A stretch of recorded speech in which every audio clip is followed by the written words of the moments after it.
right, everybody, I think we're ready to get started here. We are live today. Tomorrow we won't be live. We're going to be filming for the episode, so we're super excited about that. But tonight we've come up with a new idea, something really different that we've never seen before, a Gallaugher Cup style event tonight. Our name of our event is called the Gallaugher Cup, after a wonderful friend of ours and amazing sponsor, Robert Gallaugher. Let me hear it for Robert. He has been a very great influence on a lot of us in the bowling world, and we're lucky to have him here. So thanks for joining us, Robert. So we've got 2 teams of 10 members and 2 team captains, legends of sorts, we'll call them. Some of them don't like being called legends, but we're going to call you that tonight. We are really excited to have 2 team sponsors. Our first team is going to be Team JB, and they're wearing white tonight. It's sponsored by JB Rainsberger out in PEI, so we're super excited. Thank you, JB, and we hope you're watching tonight, cheering on your team. And I'm going to start with our team captains. Our first team captain is Greg Gallaugher. Our next team captain is Daryl Bradley. And our bowlers consist of Adam Weber, Dexter Wiseman, Eric Chose, Gary Baird, Tim Wiseman, Mark Johnstone, Mark Miller, Matthew Harms, Matt Eisenhower, and Sean Langlois. And everybody's making up Team JB Reigns. Our second team is sponsored by Innovator. They're wearing blue tonight. And they are... Innovator is a company out of Edmonton. They work with Oilfield... I'm sorry. Our team captains consist of Lynn Howell, Bruce Warder,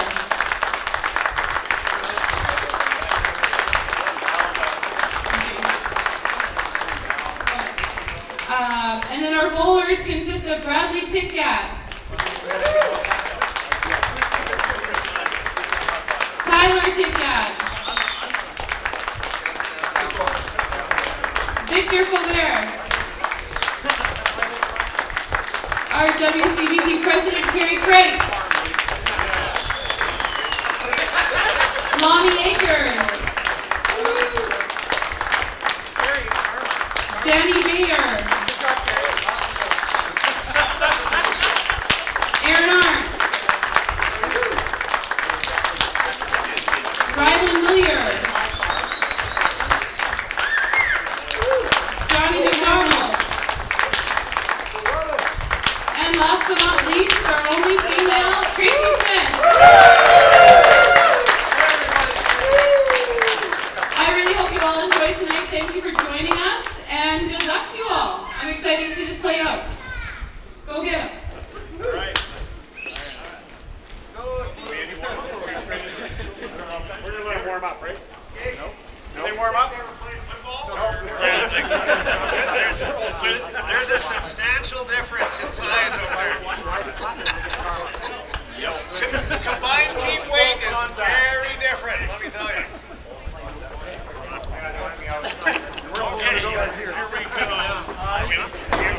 Here with Shelby Crest.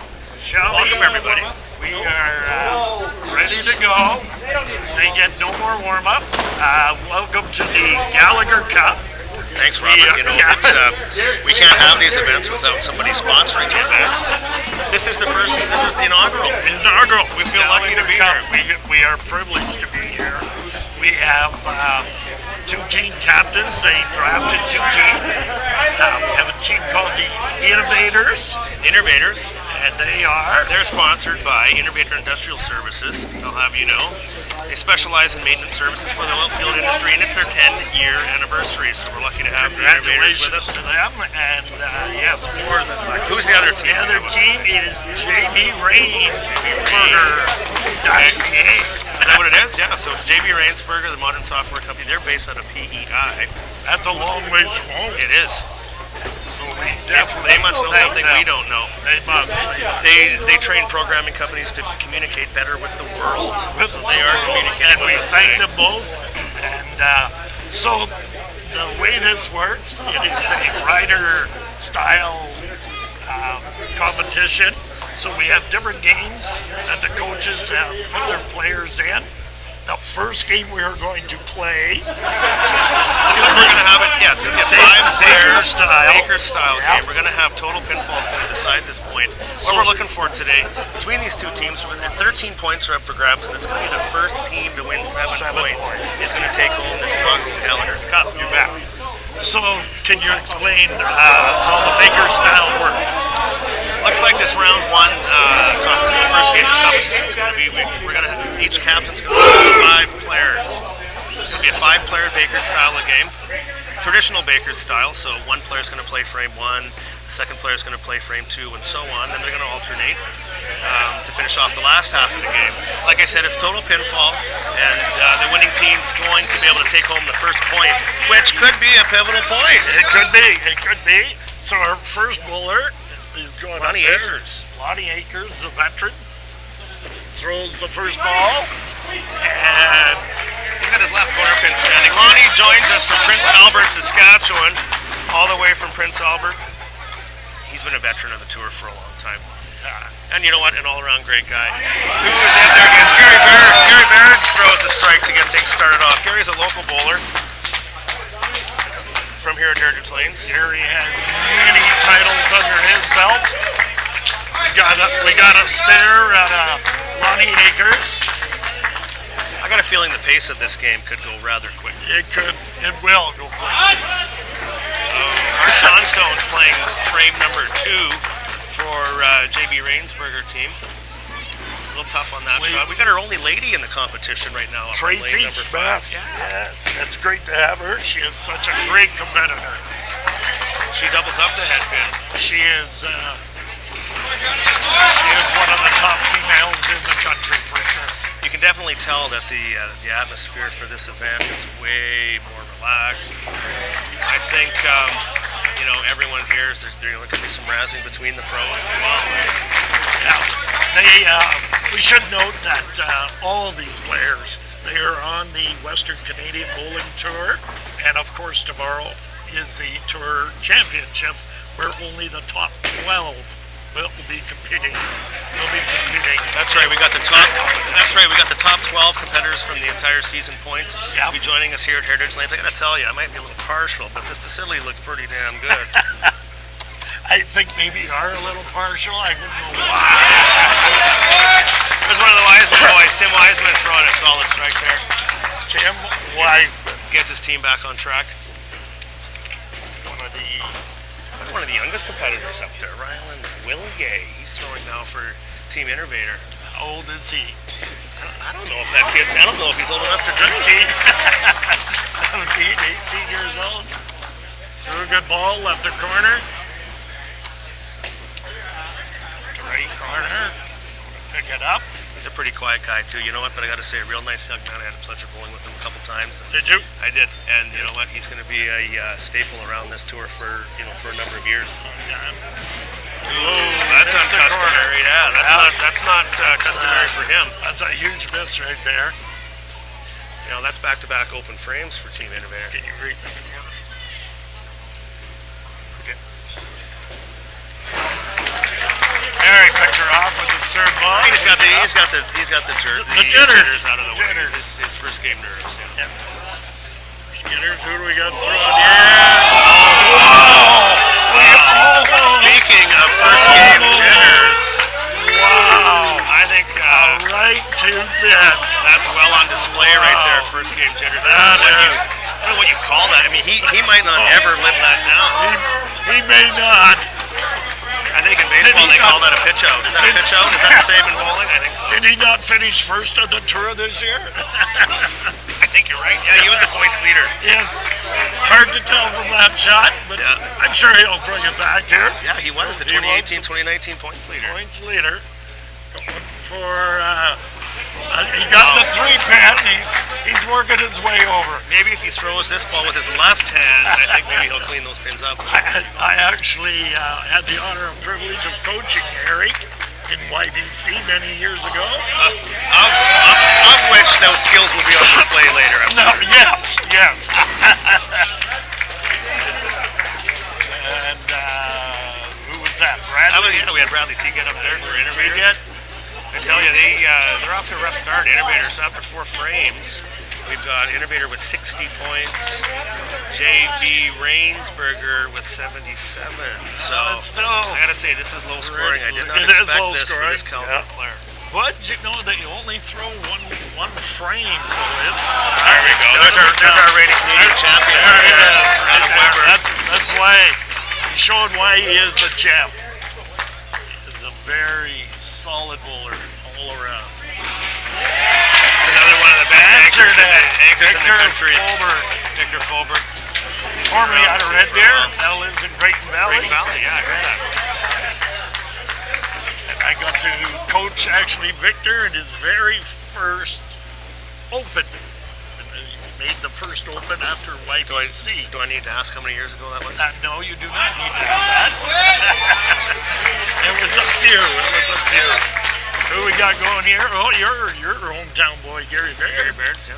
So this is starting the second frame of the rotation. For everybody. This is going to be the second frame for each of the bowlers. I'm anticipating probably a better finish than they started. The Innovators come back with a strike, so they're right back in it. That's how fast this game can happen. You know, here you throw a double, all of a sudden Tracy Smith's up here again. Gary Baird picks up that spare, keep his team ahead.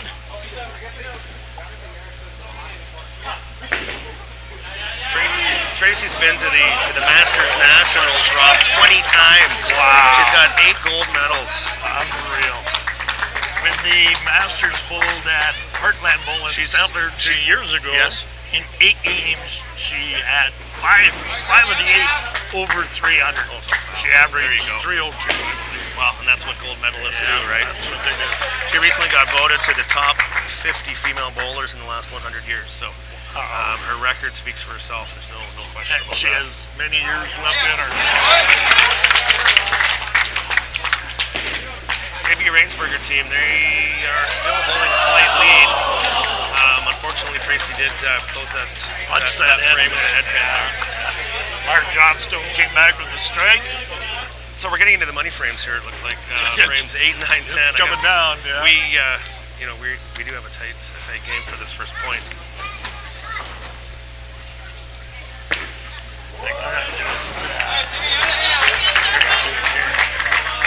Tim Wiseman, proprietor of Sherwood Bowl out of Sherwood Park.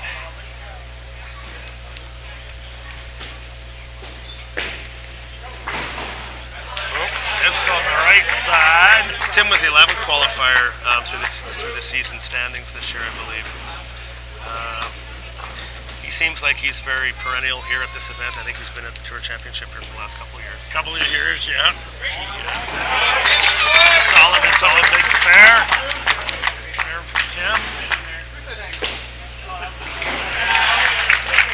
Villiers finishes up there with a spare to keep the pressure on. Yeah, keep it in. Here we got Eric Chosey.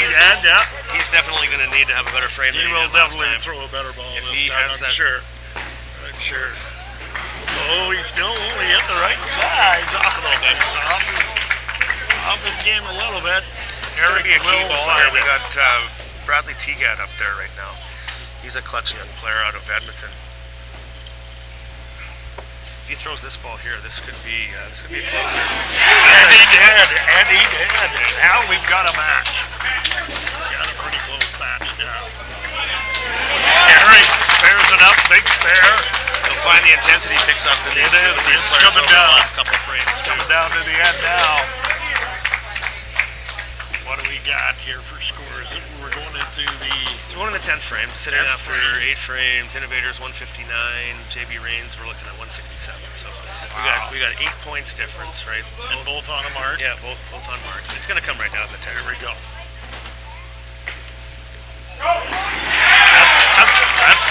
That's the guy you want in the 10th frame right there. That is the guy. And this is the other guy you probably want right here. I got a feeling the captains kind of strategically placed him I there. think they did. I think that was a definite. Oh, the answer. So the lead is still 7 points. The only difference here is Team Innovators working on that double. Yeah. So that's going to get them to counting the extra ball, which could make all the Right difference. now it could, yeah. Take the lead. See how it with goes. this ball.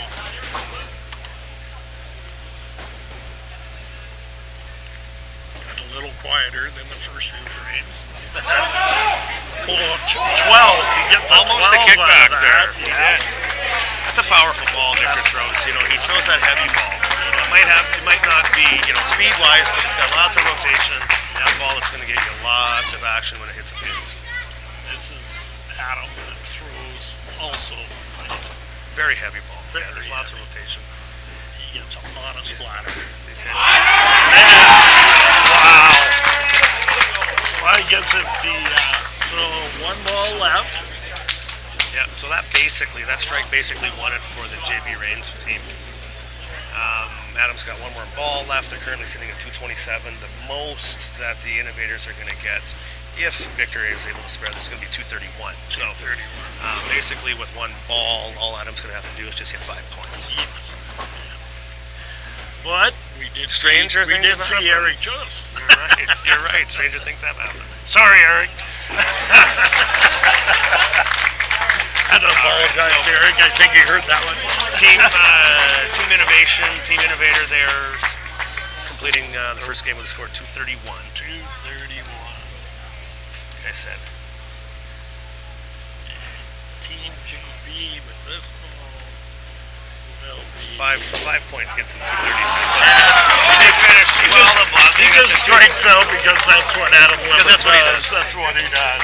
There's a close up So for you. our first point, The first point is going to go to the JB Reigns team in this Ryder Cup style. You know what? It's the Gallaugher Cup style.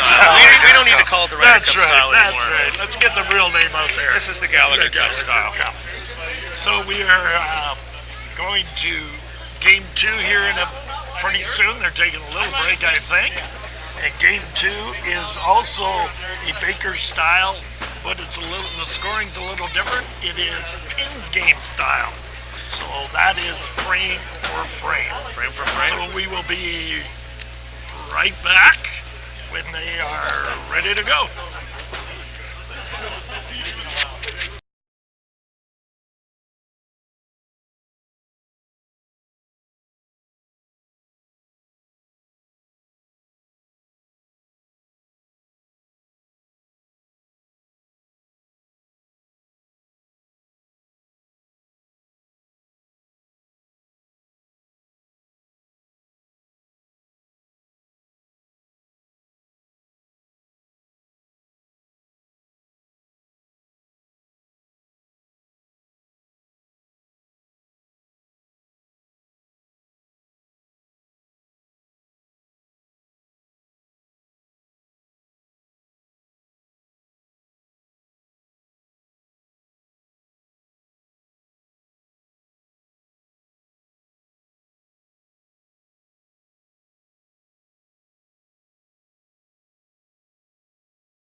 All right, we're back at it. We're into the second game already here, Robert, of the first round.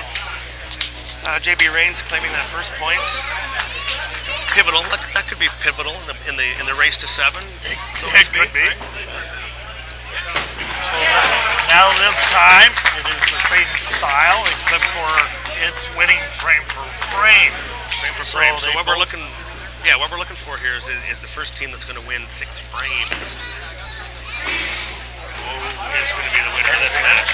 So they both got a strike in the first. We got Rains, JB Rainsberger with a spare. Innovator started off with a strike.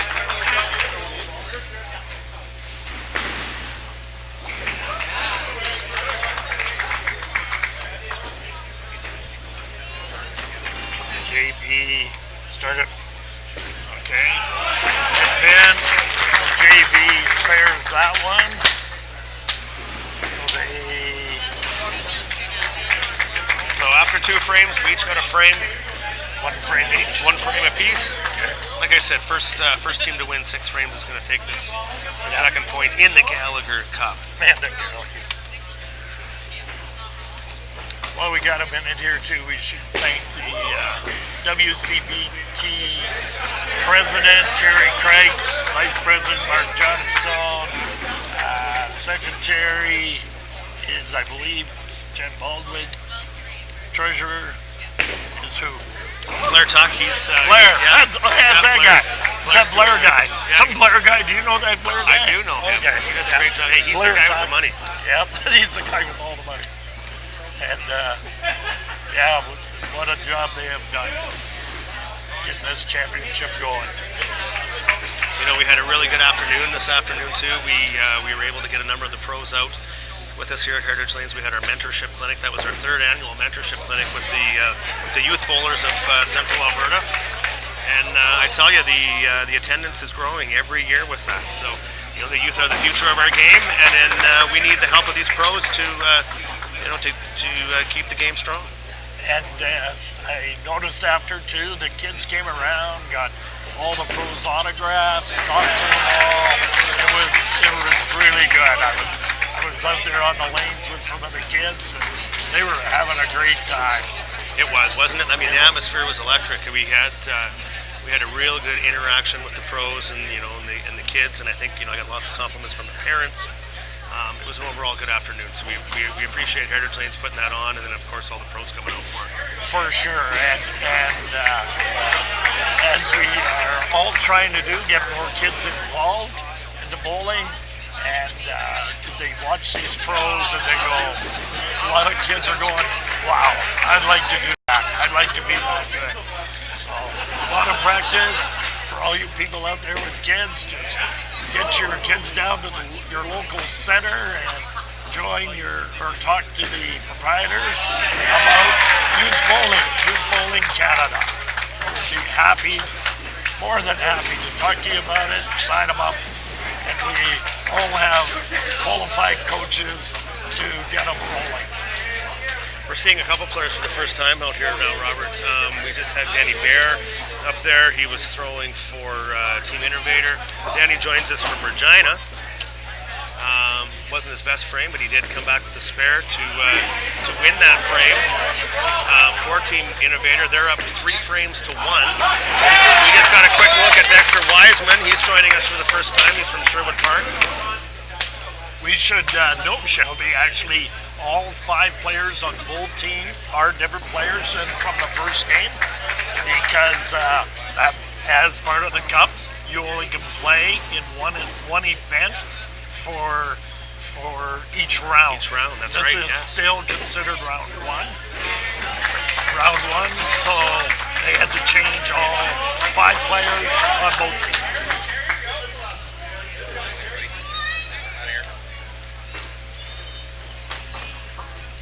So here we go now. Wow. Who did we have there? That was Sean Langlois. Sean He's I believe in Manitoba. He's out of Manitoba. I believe he is. Formerly an East Coast bowler. That's going to take the 6th frame for the JB Rains team as well. So they're down. So we are at 3 frames apiece 3 now each. as we sit right here. Tied it up. Frames. Tied it up. That's what we do. Now, keep in mind, I mean, these players that are coming off the bench right now for this second half of this round, they haven't had any warm-up throws. I mean, it's maybe that could attribute to the slow start by each of the players. They are coming in cold. Coming in cold. We got Matthew Harms up there. Where is Matthew from? Matthew Harms is from Mission BC. Mission BC. He's one of the younger players on tour as well. Who we got up there for Innovator? Johnny McDonald. Johnny McDonald. I believe he's in Regina now, formerly of Newfoundland, I believe. There are so many from St. John's, Newfoundland. Long ways from home. He's a 10-time provincial champion. Gotta say, I just met Johnny for the first time today. Super nice guy. Pleasure that he could join us today. And he must feel, pretty good coming into a competition like this. And just something totally different that, like, probably all these guys haven't done before. So, I think so. I would agree. It's a whole new concept, but they seem to be enjoying it so far. Another BC bowler up there joining us, Matt Eisenhower. He on his bio he says he's lifetime runner-up. So not a lot of championships to add to his bio, but he's been in the hunt a number of times, and I've had the pleasure bowling with him a number of times as well, and he is a strong competitor. Whoa, there was a big miss. So we have completed 7 frames. So far after 7 frames, team innovation, we're looking at 4 frames to 3 as we sit right now. Here we go.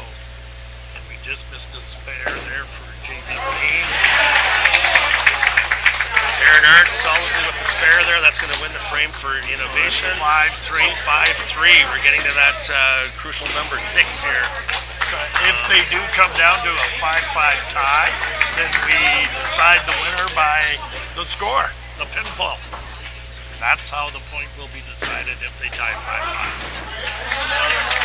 So for the innovators, who do we have there now? We got Danny Bear from Regina. Yeah, we were talking about Danny throwing in earlier. second. Mark Miller. We got Mark Miller.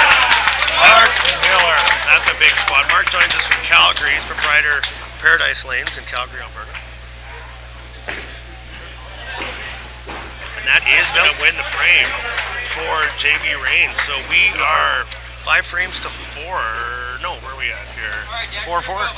We are at 5 frames to 4 after 9. For the innovators? For the innovators.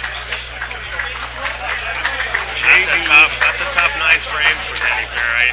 I know that one's going to bother him for a while. So it may come down to score. What's the difference in score here?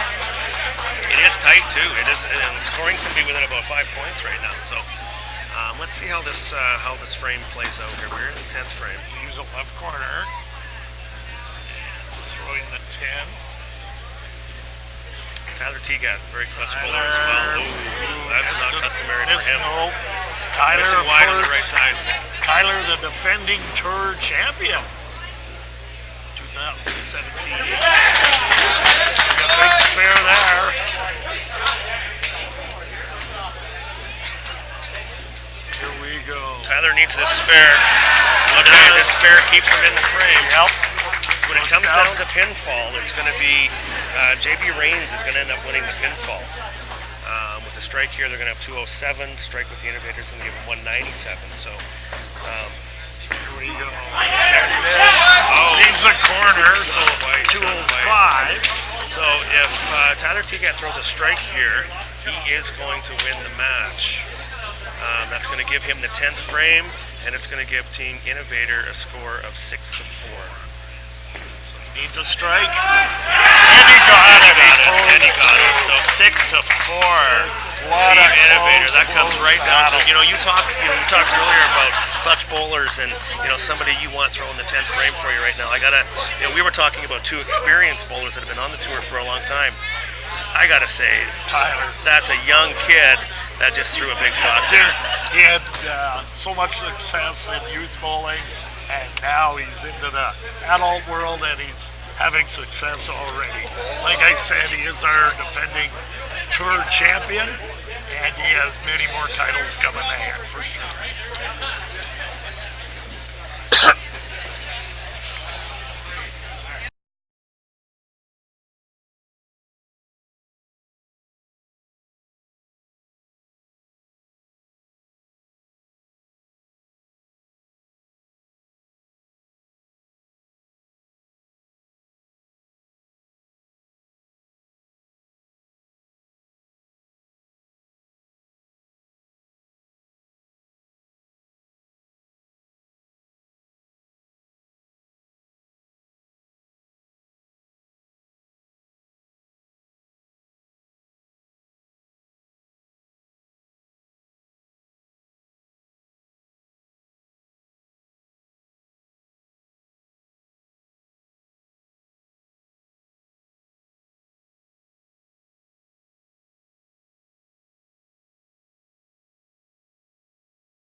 Okay, Shelby, we're back here.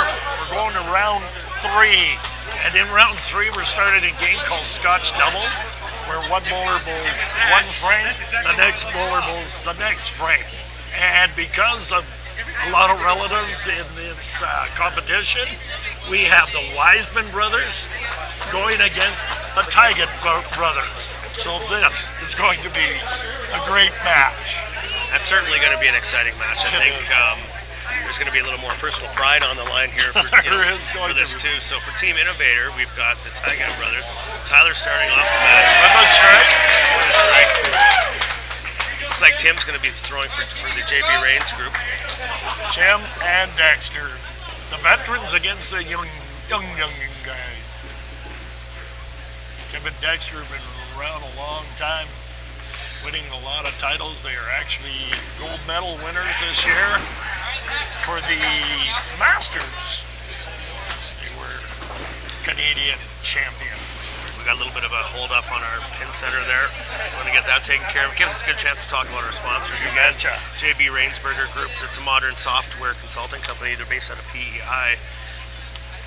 They train programming companies to better communicate with the world. We appreciate them. And throwing for Innovators are ready to go again here. They are a specialty maintenance service group, subcontracting for Suncor and Petro Canada. It's their 10-year anniversary, so we appreciate that sponsorship. You betcha. Here we are for the Team Innovator. Bradley Tygat. Tim made that spare. Tim spared it up. Bradley, they are now on a double. Looks like the young guns are getting off to a solid start here with the double to start things off. I tell you, the number of titles and the level of experience on that pair of lanes right now is second to none. Neither one of these teams are very old in the age category, but certainly they are experienced in the bowling years. When we were doing announcements earlier, I remember Tim saying he's been bowling for 22 years. I didn't know he was 22 years old. And we won't say how old that makes you. Yeah, that's right. We won't. So next, the Wisemans are off to a rough start here. They're going to be down a few pins. Tigers. So just to kind of recap, this round 2 competition is a Scotch Doubles format. So it's frame by frame, and total pinfall is going to take the point in this match. The 2 bowlers act as 1 player. They just throw every other frame. The innovators have started with a turkey, 3 in a row. You know, that maybe goes to show their chemistry. I mean, you know, not all brothers necessarily get along, right? Well, I've seen Tim and Dex get at each other the odd time, so you never, it could be true, right? Oh, left to the right corner. You know, there's definitely strategy put on there, you know, by our coaches. You know, Greg Giglick and Daryl Bradley coaching that JB Rains team, and we got Lynn Howell and Bruce Mortar with Team Innovator. And so much experience wow. Championships in them 4 guys. And you know what? Just real nice men too. Great guys, great coaches. You know, great. We don't ever want to use maybe the term legends because they're not maybe quite to that age yet, but certainly individuals we can look up to in this sport. Wow, the Tigers that's how you come out of the gate. On fire. The Wisemans are going to have to step it up. Oh, and Dexter punches ahead. And in these fast-paced games too, Rob, you know, it's just a matter of getting off to that quick start. You know, this game could basically be over in a matter of, you know, 5 frames. 2 more frames, 1 more frame. But I know the Wisemans, they're never going to say die until it's mathematically impossible to catch them, so they won't quit, that's for sure. And good cleanup there by Dexter. So JB Rains' crew off to a rough start, 70 after 4 frames. Of course, we got the Innovators there. Going for a 5-bagger. Going for a 5-bagger from the start here.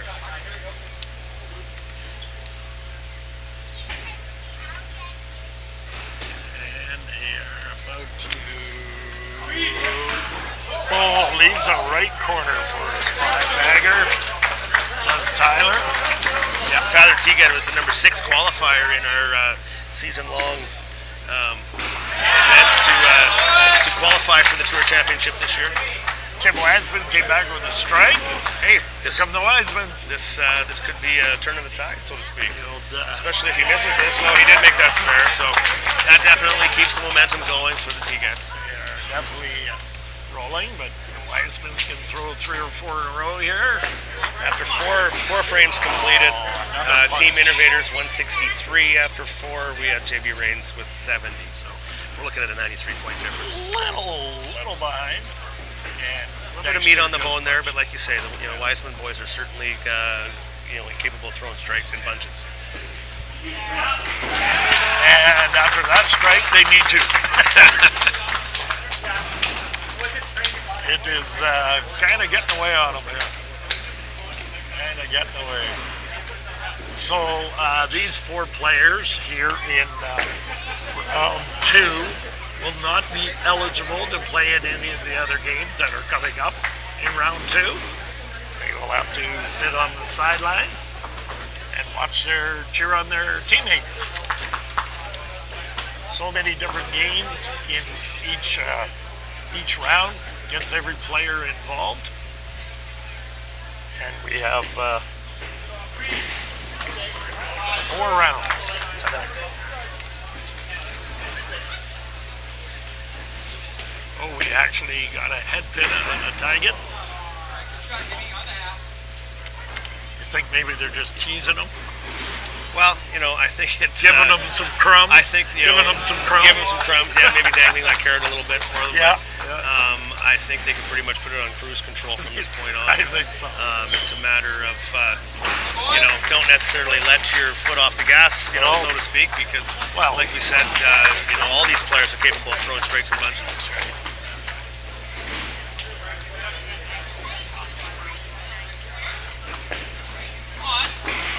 Another head pin.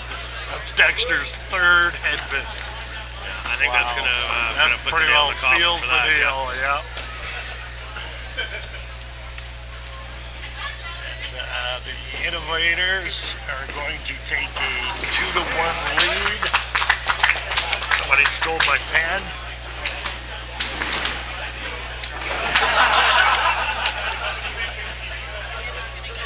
So we will go through the motions for these last couple of frames.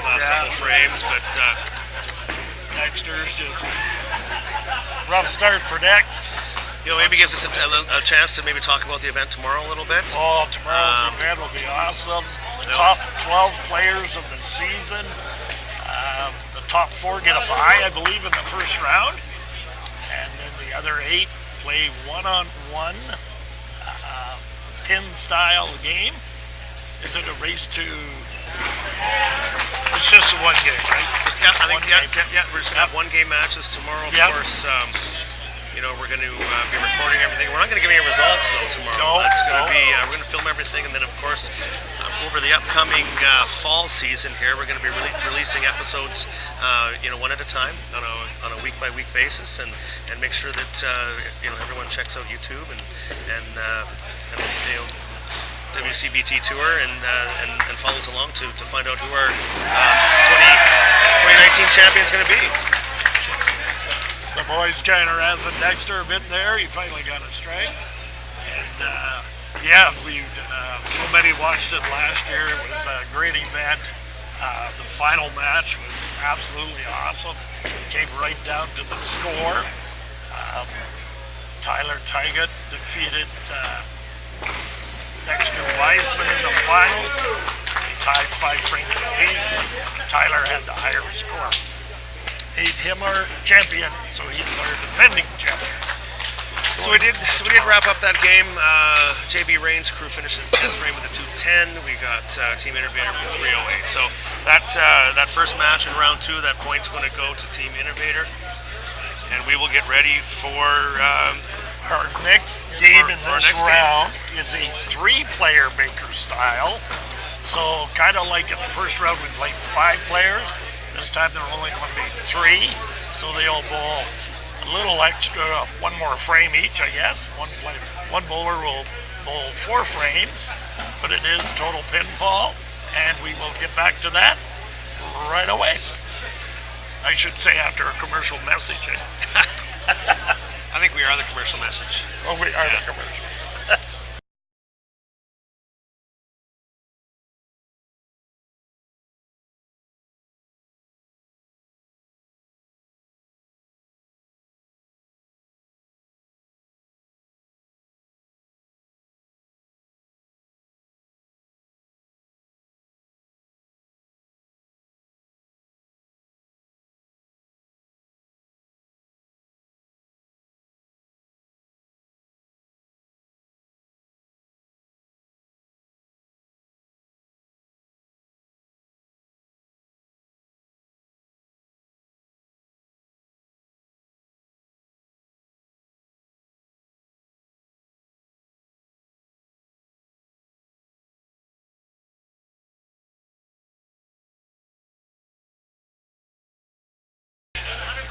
Got her. All right, we're back.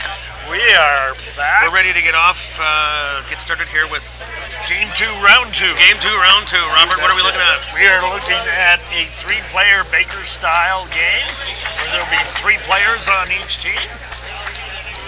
The first player will bowl frame 1, frame 4, frame 7, and that'll be it. That's a lot of math. That's a lot of math. That's a lot. Too much math.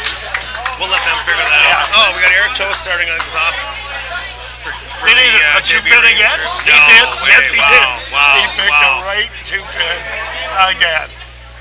I think maybe a lane adjustment, or I'm going to could be in order here. I don't think I should have invested in him. Oh, there's Aaron Hart. Aaron Hart representing the Innovators. His company, isn't it? I believe so.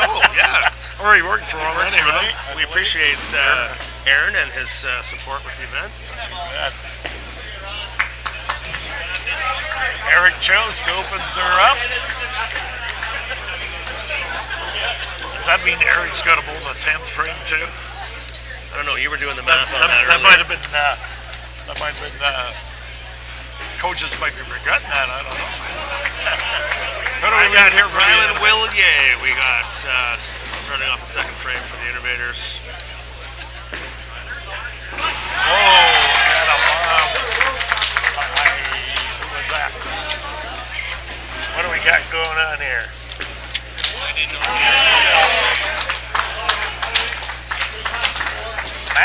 Matt threw the big strike there.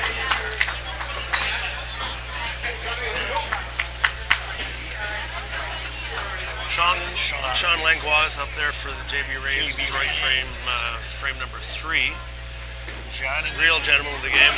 Oh, that's a tough result there. All the way from Newfoundland, Johnny McDonald, here he goes. McDonald throws. Also 7. You get a lot of 7s in this house. Hey, the pinfall's good here, yeah. We should so the owner keeps telling me. We should expect good scores here. We should. And tomorrow. There'll be great scores. I mean, we are playing for a $10,000 prize pool tomorrow afternoon, so wow. I think the guys will be certainly a little more serious. Yeah, looking for some bigger scores tomorrow for sure. A little more intensity, a little more. Tonight they're both definitely trying to win, but camaraderie. Everybody's just having a great time out here so far. And it is. Starting off the fourth frame here, we've got the bowlers that were playing frame 1. Eric chose. Let's see if he could hit something more other than a 2-pin. Yeah. Here we go. Wow, there's some intensity. There's Eric Chose. I feel like he just had an elephant lifted off his shoulders there. I think he did, yeah. See if Aaron can match that. Aaron. Oh, this is to the right side. Not to match his strike in the first frame.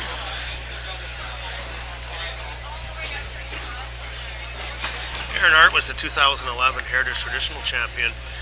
He's also two-time Masters National Singles Champion, 2013-2014. So Aaron is no stranger to competition, let me tell you. That is true.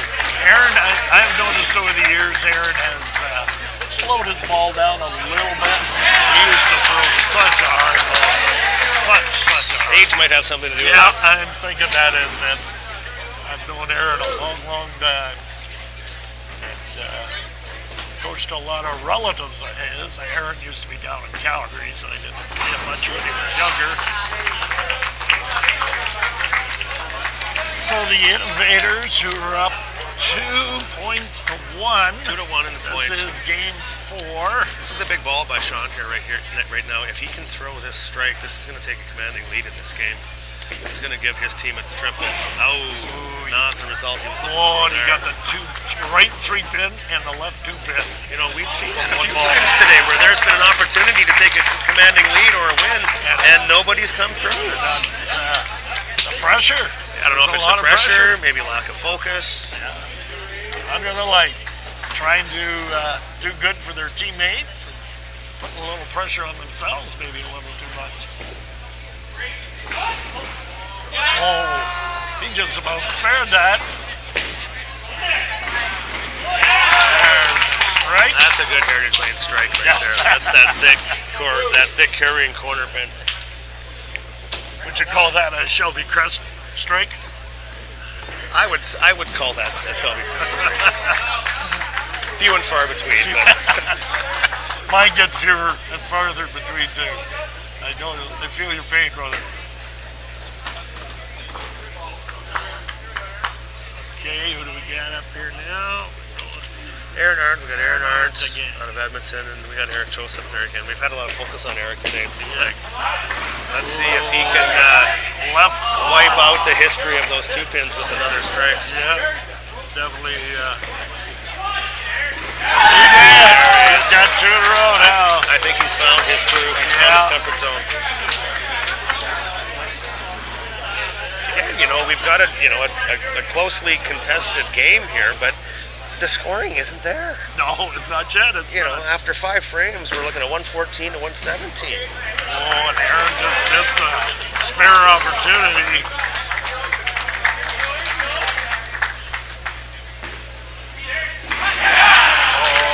JB Rains. Starting to take He comes through with it. That's good.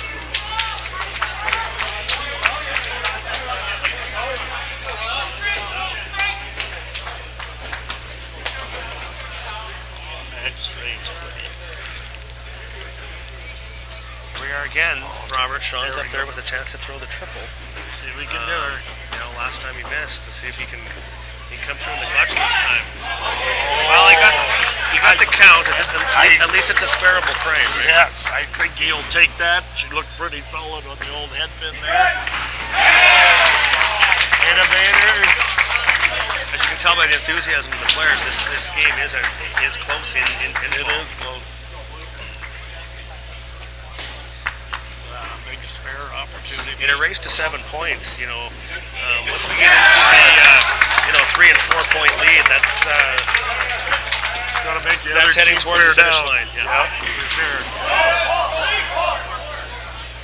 No string. Everybody's yelling a string to pull it, but not there. Interesting choice by the coaches from JB Reigns.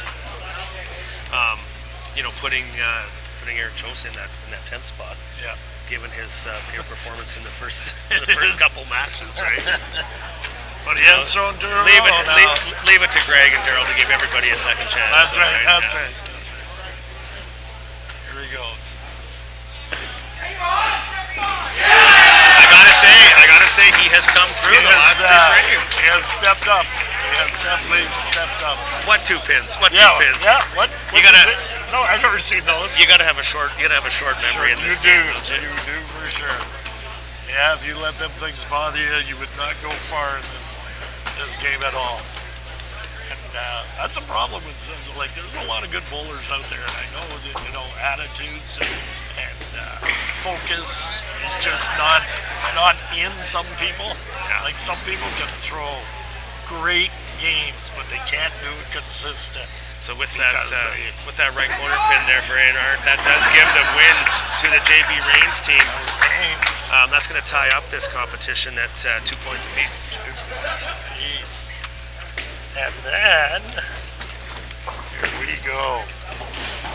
They want you guys to see the comments. To see the comments. Problem is, Robert's blind. Does anybody know that? That's Yes. why I put it next to you. That's right. Okay. So you have to read the people that are All these comments helping us out. I guess. And I've been drinking beer all day, so Yes. I don't think this is probably going to help much. No, probably not. So anyway, our next game we're going to go to, because that one is all over. We're tied at 2. We are now doing a 3-player Baker style again, but the coaches can put the 3 players in any order they want. So they could have Tracy Smith for the Innovators. She could bowl 3 frames in a row. Oh wow! So if she wants to. Okay, we don't have to alternate frames this time. No, we do not. So we've got Tracy, Danny Bear and Danny Bear Lonnie Akers for the Lonnie Team Akers. Innovator. Yep. And then JB Reigns is going to be represented by Mark Miller, Matt Eisenhower, and Mark Johnstone. Mr. Johnstone. We haven't seen too much of Johnny's action today, really. He played in the first one. Was he in the first one? Yeah, Okay. that was his turn in this one. All right, we will be back.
We are back at her here, Shelby, with our 3-player any order Baker style competition. Sounds interesting. It's certainly new, isn't it?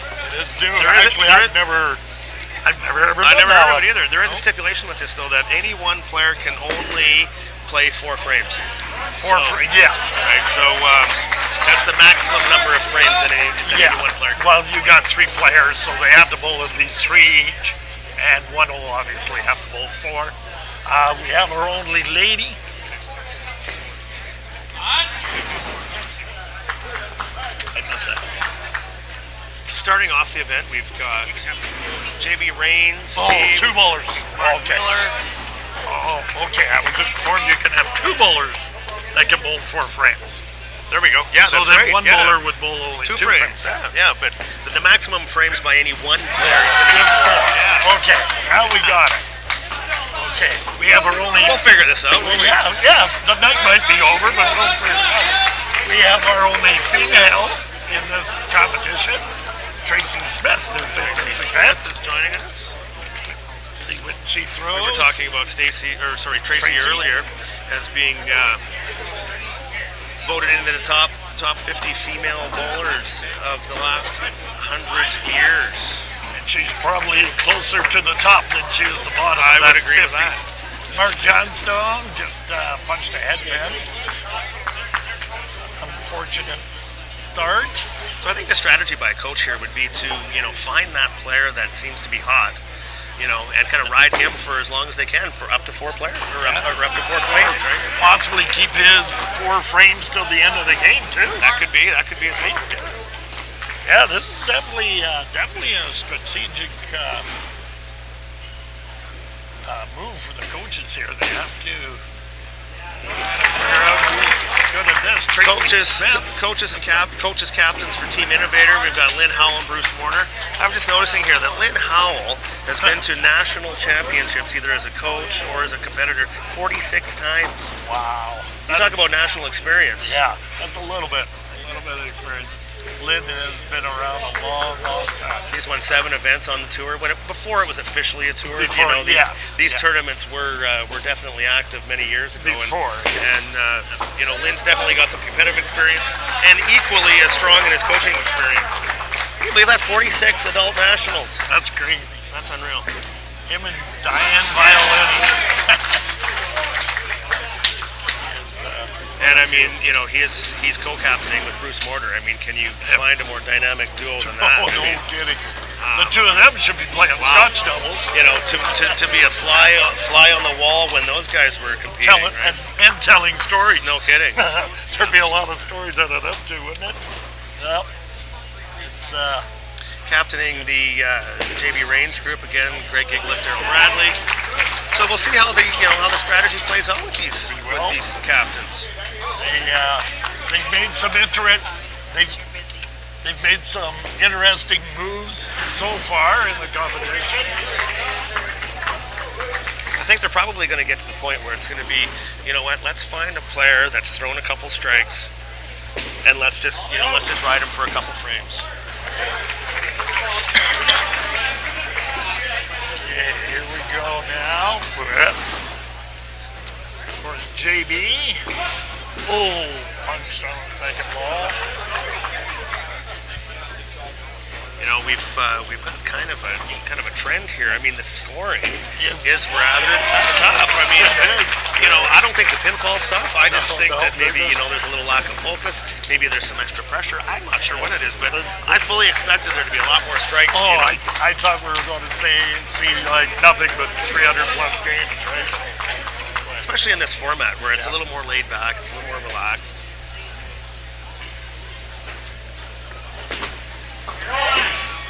Oh, another head. We're getting a few of them. We are, aren't we? Right? Maybe they're feeling the pressure of their teammates. They feel like they got some extra weight on their shoulders because they want to perform well for not only themselves, but for the rest of the team. And of course, this prestigious inaugural event. Inaugural. Gallaugher Cup. The Gallaugher Cup. Who wouldn't want to have their name on the Gallaugher Cup, especially in season 1, first year, right? Season 1, yeah. I'm very honored and privileged that the boys named it after me, and I have known Johnstone, Craig's, wow, so many, Eric Chose, Gene Seabard, lots of these guys here, the Wisemans, I've known them. I've been in this business 33 years, and I've known him a long time. Well, we're lucky to have you part of our Yeah, business, Robert. I mean, it's been great. You know, I know you and I have become friends over the last couple of years, and you know, we couldn't ask for a better name to be on the cup. Thanks, man. I appreciate it. Like I say, it's an honor. It's an honor. Back to the games here. We got looks like JB Rains is starting to make a move. I mean, they're up there with the double. At what point do the captains decide that, hey, let's ride somebody 4 frames, right? Did they have to put in the frames that each player was going to bowl off the start? They did. I think they've got it set up. Yeah, they did. So they would have to know before the start of the game who they were going to ride at the end. Oh, they are. Yeah. Okay. They had to predetermine that. Let's see who they've chosen. Yeah, let's see, to get it done. Get it done at the Mark end. Johnstone had the chance there to almost start to put this game away. And what did we see again? We've seen another punch. You know, in a crucial ball at a crucial moment. It seems like every match play game or match play Somebody event, can put it away. there has to be a ball that you need to throw strike. Yep. And we haven't seen that today. Not very often.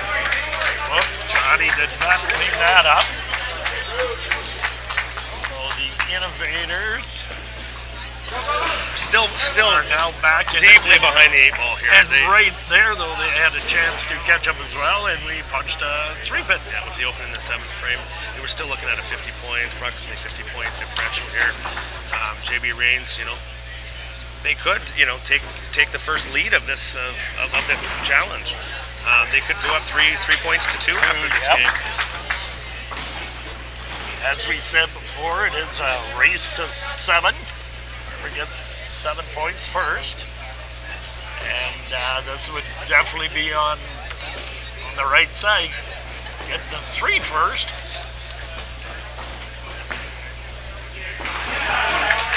There we go, Matt Eisenhower from BC. We've got Lonnie Akers from Prince Albert. And Gracie Smith is your other. Lonnie was the number 8 qualifier throughout the season points standings. So we will see Lonnie tomorrow as well. And he's, you know, I believe he's just been fighting through an injury too. I think he had a skiing accident. Oh, well, you know what? Yeah, I do believe I did hear that. Yeah. So he is recovering. So he probably hasn't thrown a lot lately. And you got to realize too, Shelby, bowling season's been over for a while. These guys, you know, how much are they getting down to the lanes to practice for this? Really, you know what I mean? It's hard to say. Yeah. There could be a little rust. They got to kick off here. Yeah, in the first few games. Especially the ones that don't live in a city like Red Deer, Edmonton, Calgary. It's always bowling season at Heritage Lane. Yes, I know that. It is at Heartland Bowling. But I know a lot of the smaller centers, like around in little towns, they close for the summer. So these guys would definitely have to travel to even practice. Yeah, depending on their circumstances. Depends where they are. Yeah. I got a feeling these guys would probably make an effort to throw They some balls probably before would. the Yeah, event. they probably would. He does look like he's recovered rather well. I mean, He stepped across that lane pretty good. He did, didn't he? There Stepped was some away. enthusiasm with that shot. He did. So here we're going in the 10th frame. Here we go. We got matched marks in the 9th. Looks like the JB Rains group's up by 31 points. So Right side. was a big miss by Mark Miller. He needed that strike to really kind of keep that pedal down like we were speaking. So they've chosen to go with Lonnie Akers in frames 9 and 10 here, it looks like. Wow. Okay. Experience. There's some experience there. Ooh, left side. Man, that's a theme today. We've Yep, seen that. they just can't. They needed that strike. They needed that strike too, being behind the 8 ball. Yeah.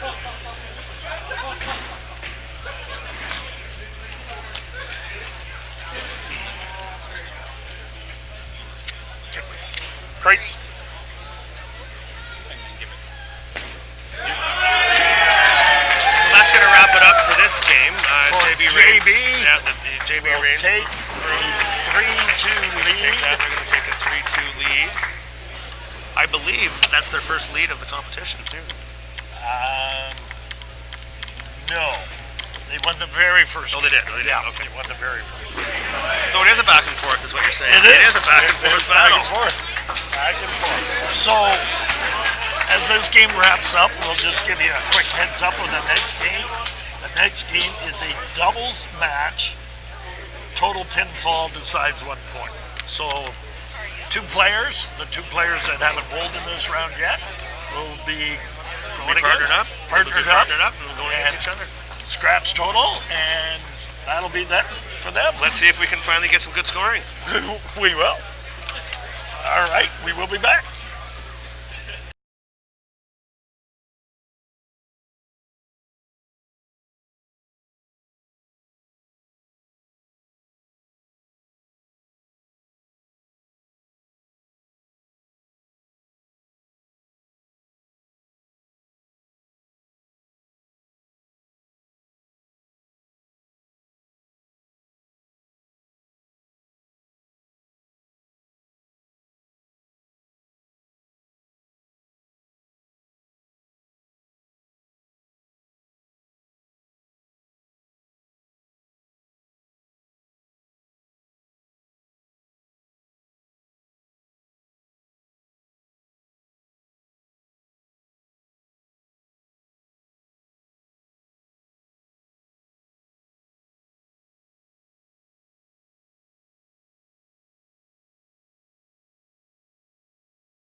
Okay, we're back, Robert. Gary Baird starting off this straight-up doubles match. His partner, Adam Weber. That's a pretty good tag team right there. And their competitors across the lane aren't so shabby either. No. Gary Kreitz, And staple in the top of the money list on this tour since it started, right? You bet. Once again, I've had the honor and privilege of coaching Gary when he was in YBC, and I have coached Victor a couple of times as well. So just to recap this game, this is just straight total pinfall, straight doubles. 2 players. Yeah. The winning team's gonna get another point. 5 frames each they will throw. So yeah, it's just like actually, Robert, I think this is just complete games. I think each player's going to throw their own complete game. Oh, 2. Yeah. Oh, I'm sorry. I got that wrong. Sorry, man. And with so these, 2 game totals. Yeah. Two complete games. Yep. Sorry. Traditional doubles. Yep. No gimmicks with this one, right? Yep. So we should see the total should be 625 to 650 each side, huh? I think the tide should probably start to change at some point. You would think so. And if there's going to be any competitors that are going to make that happen, I would say it would be these are the 4. These are the 4. Right, picks the corner. We've got a couple competitors up there that are fairly powerful players. Gary Kreitz I think he's known for his power. Well, his arm swing is unbelievable. Could be the reason maybe why he missed that corner pin. I mean, it's it's not often that he leaves corner pins, right? Not very often. He's probably not having to worry about spraying them very often. But I tell you, there's probably 4 of the best shooters in the game up there right there. All near the top. They're absolutely unbelievable. Here goes Victor. And whoa! That's that heavy ball we were talking about earlier with Victor, right? There's not necessarily a lot of speed. Yep. There's not necessarily a lot of speed on the ball, but you don't necessarily need the speed when you've got the rotation. And he's so smooth. He just lays that ball down there, and you don't even hear it go down the lanes. We have a chop off for Gary Baird bowling with the JB Reigns crew. Yeah, Gary's a local bowler. It's hard to see Gary. He's a little shorter than the rest. He's a smaller guy. But still throws that rotating ball that gives him heavy pin action.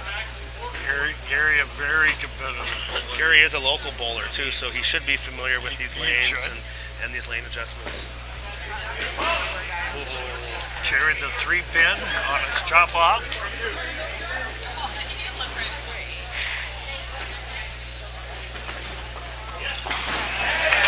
There's that power. That's that power we were talking about with Gary Kreitz. Very great. You know, he's got ball speed of over 54 kilometers an hour.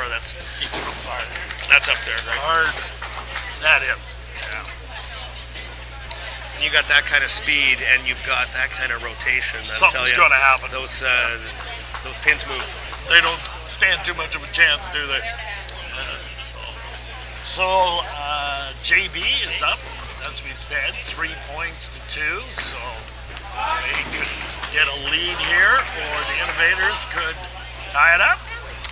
This is a real back and forth battle, you know? Which we were hoping it was going to be, and that's what the organizers hoped it would be too. So far, everything is working out. Going as planned. Except for our high scores. That is not working out yet.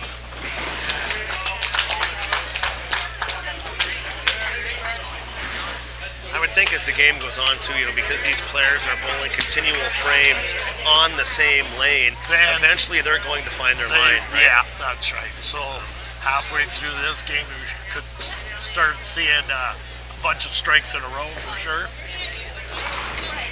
I know Gary's a very cerebral player. He's, you know, constantly thinking about angles and rotation and, you know, things like that. So I would be surprised if he's not able to, you know, figure out his rotation, you know, at least in the back half of the game. Yeah. And Gary too. He is board by board guy. Even though he throws hard, he still throws to his specific boards. And if he's missing, he's going to move. There's that power we were talking about. There's that power spare. Right. Punches the head pin, comes back, knocks the 2, and tackles the 3. You know, he pushed that one up to 55 kilometers an hour, and you've seen the result, right? Yeah. You know, that was a 2-pin kickback there that you don't always see from a regular speed player. Right? No. Very seldom you see from somebody that throws 24, 25, 30 even. Pin. So we're just about halfway through. What's the doubles totals there, Shelby? Well, we're almost through the third frame here. We're just halfway through the third frame. We're within about 10 points. 10 points. We can. There's no real trend here yet. Oh, there we go. You know, both of these teams are so competitive and so highly skilled that we won't really know much probably until we get to about that 8th frame. Victor comes through with a strike. Got him. Punches, trying to clean it up.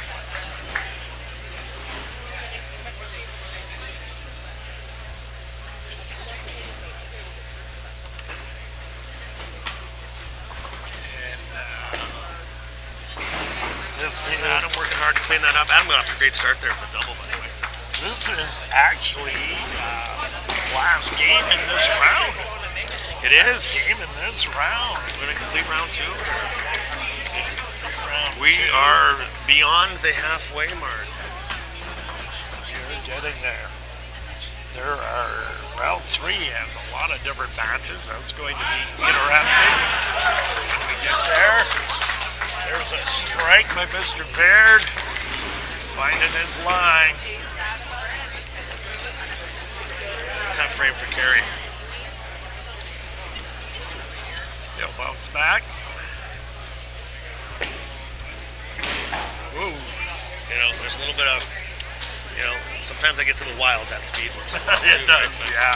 I guarantee you he's not worrying about the pins he leaves on the deck. I mean, he's known for running strikes, and when you throw, you know, a powerful ball like that, you can count on those runs of strikes. Adam Weber goes back, strike. Him and Baird both striking that time. Victor trying to answer here. When you speak of consistency, I think Victor Fobert's probably got to be one of the most consistent top-level bowlers that's been around. He's always knocking on the door. He is, isn't he? Yeah. And you know, and a relative part-time bowler. Yes. You know, he's not always. He's a great family man. He's got, I think, about 4 kids. You know, he's a busy guy, and you know, he's not always, you know, in the bowling scene. But when he walks into the place, everyone takes notice. That's it. I don't think he quite has 4 kids. I don't know. first round number. I might have just made that up. that. I mean, he has a bunch of them. Yes. He's definitely a family guy. I see a lot of things on Facebook with him, and he's doing a lot with his family all the time. That's good for him. Known Victor a lot of years. He is the reigning 2019 Traditional Open champion. Right here. At Heritage Lanes. At Heritage Lanes. At Lanes. So, you know, if we're talking of a competitor that would have some confidence going into this event, I would say it would be Victor. It would right? be Victor. He is the number 5 qualifier going into tomorrow's event. And you know what? I think anywhere Victor goes, Victor's confident anyway. I think you're probably right. It doesn't matter if it's here or Timbuktu. Kerry came back after that disaster frame, throws a strike, trying to keep his team in it. Currently, before another ball is thrown, both teams are tied. Wow. So What more could you ask for? Yeah. Now we have Adam Weber. I believe Adam is he not the 2019 Player of the Year? I believe he is. He is, yes. And I believe he's the national champion. He is a national champion. Canadian 5-pin national champion, singles champion. Quite the bowler. Oh, tough left corner there for Victor. Hey, we're getting some wisecracks from the crowd over You know, if here. anybody seems to have found their groove in terms of, you know, finding that strike line, it's Adam this game. You know, we've completed 5 frames. He's got 4 strikes. That's a pretty good groove. You'll to have. find with this caliber of player, you know, they're not going to miss the middle very often. Nor should they, right? No. But it's there's a big difference between hitting the middle and being able to throw a strike. That's right. And I guarantee you that's what these guys are looking for. They're looking for a particular pocket, you know, left pocket, right pocket. They want the most Which one's gonna advantageous work for 'em. pocket Yep. based off of their, you know, the rotation on their ball, right? Oh, little fit on that one. Going for the old 12 spare for their Gary Beard. I think if you ask these guys, that's probably the easiest spare for them.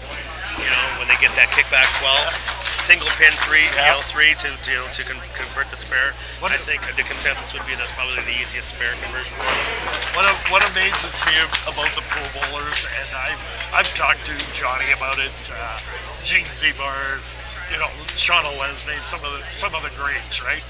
And I said, you guys, when you punch a head pin, and you yourself probably too, when you punch a head pin, 9 out of 10 times you clean it up, right? I think that's the attempt, yeah. Yeah. Yeah. But how many chop-offs do these guys Oh, it's not tough. spare? I know. Like, it's unbelievable. Like, I go, how can you not spare chop-offs when you clean up head pins all the time? It's the same thing. Yeah. Yeah, no, I think It you're probably happens- right with it that. happens That's probably so much. the, you know, the So much. based off percentage, that's probably the least, Yeah. you know, spared, It is. you know. It is. I see in so combination, many right? guys. Cherry 3 pins. Well, Through you know, the deuce. as we speak, here's Adam right Here now. goes throwing his Adam left, for one. you know, left Yeah. chop. Let's see how he makes out. Yep. And he converted. Of course, he proves me wrong, right? Isn't Attaboy, Adam. Isn't that the way that it goes? Oh, yeah, for sure. I'll just stick my other foot in my mouth here a little later. You know, but as a collective group, I mean, these guys have only missed the middle a couple times, as from what I can tell. You know, maybe one time per player or something. And Percentage is You know, pretty high on the middle. it is very high. A frame there for Victor. Yeah, he was So able to we're getting down. completed 6 frames. 232 to 268. The JB Rains group has a slight lead. And this could be a pivotal game for them. Like we said, you know, if they win this point, you go up 4 points to 2. In a race to 7, that's certainly on the That's a right good side. lead, yep. That's definitely going to motivate him. Greats is back, as we knew he would be. Gary going for a right corner. You know, and I guarantee you that even though this is a fun style event, right, there's lots of camaraderie, the will to win on both sides is there. Wow. Because this is going to be bragging rights for the Oh, next there year is. for these guys, Yeah, right? They're going to be. And hey, you know what? In the in the competitive aspect of it, anytime you can beat your opponent, that's another mark on the good side for you. Right? That's right. That just it's going to set it into the mind of your opponent that hey, I've tried to beat this guy before and I haven't. So. I guarantee you, these guys, they're high-fiving and laughing and joking and going on, but they want to win. They still want to win. Yeah. And you're right too, because some of these guys, it is so competitive, and they're one-on-one. And you probably the same way. You've probably played a number of these guys one-on-one competition, and some guys you just can't beat, no matter what you do, right? Well, and then when you start to believe that becomes a problem. It does. Sure. Anytime you can put somebody in that mode, you certainly would have an advantage before the game even started. That's right. Well, we got a couple of more chop-off opportunities here. Here we go. Here we go again. Let me guess. Are we looking to be proven wrong again? But we'll see. There goes Adam. Solid. And that's on the inside. So, the last one he converted on the outside of the 3-pin. He converted this one on the inside of the 3-pin, and that's where you're never going to cherry it. If you're converting those on the inside, that's where you want to be. Have your high percentage. Right? Here goes. Whoops. There's that cherry. There's that crate screws to me right. Didn't get the kickback.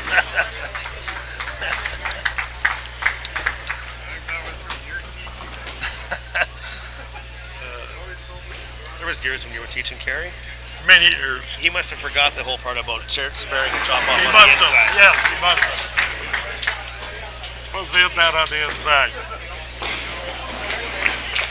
Yeah, he cleaned it out. Keep the points coming. So JB still got the lead. We're getting into the meat of the game here. This is what I mentioned earlier. Frames 8, 9, 10 is where this game I felt was going to be decided, and I think we're probably on that path. It's Adam.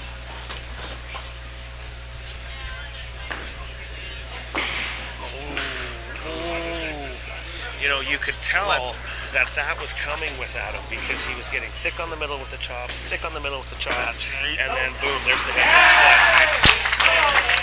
There was progression towards that result. Yeah. Kept flirting with danger. Adam throws a ball though that he could spare this. Oh, and he gave it a good effort. So that's a big double by Victor in frame 7. That puts them back right back into the match here, going into the final 2 frames. Clean up by Adam. All these guys are closers too. Oh yeah. Right. I mean, if you want anybody throwing your frames 9 these and 10, are the 4 guys. These are probably some of the best 4 that you could have. Right. Gary misses the middle there.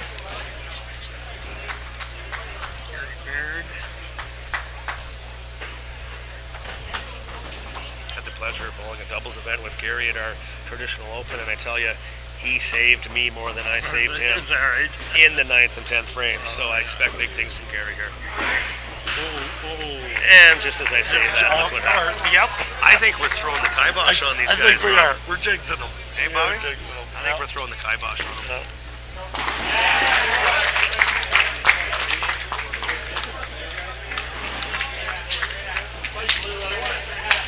So that is going to make it a battle now. Well, especially with the open frame at 9 with Gary and Victor with the potential to triple here. This is how points really start adding up in this game, is when you start throwing triples. Yes. And let me tell you, the team innovator needs it right now. As he got chop quarter.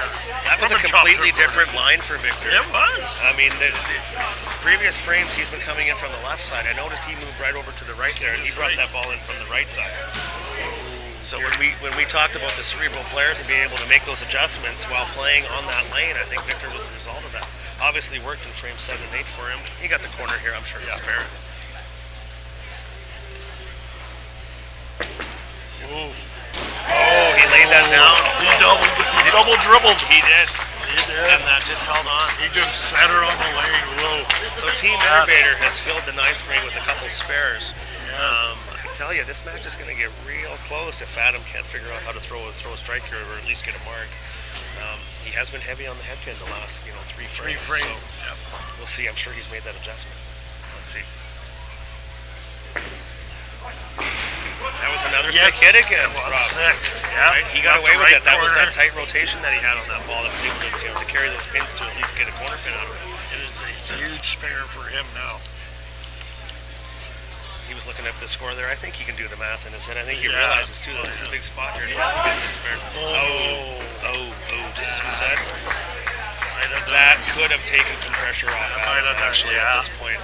Was that a strategic play for Kerry to get up there and throw like that? I don't know. I think maybe it was. I don't know. Of course, Adam makes the spare less pressure, right? Yeah. I don't know. If I was the captain, I think I would have held him back. I think I would have. I would have. I think I would have kept Kerry back too. We talk about how the coaches and captains can influence these games. That would have been maybe an opportunity to let Adam think on that a little bit. Yep. The pressure was on because, like you said, right as soon as he punched, Adam had no pressure no more. So, well, we'll see how this plays out. Yeah. We still got a fairly. Gary missed there, so Gary did clean it up. So we're at. Well, Gary's got to finish his frame here, but we're within 7 or 8 points here right now. Gary's got a couple balls in hand. Oh. I know that's gonna upset Gary. That was an opportunity to really kind of start to put the nail in the coffin in this one, and he's completely let that slip through his hands. And this time, Victor waited. He waited till Gary was done. Okay.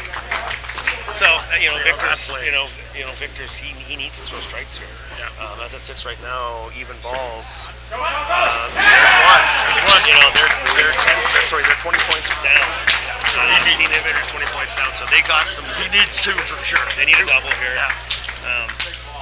Adam's been solid on the middle the entire game. He hasn't missed the middle, although the last few frames have been really thick. So let's see how this one. We would expect him to make that adjustment, but let's see what happens.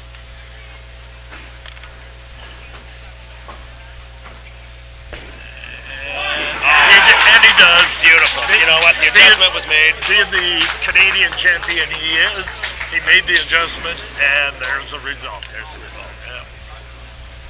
Victor will try to throw a couple more here. Even up balls, 20 points.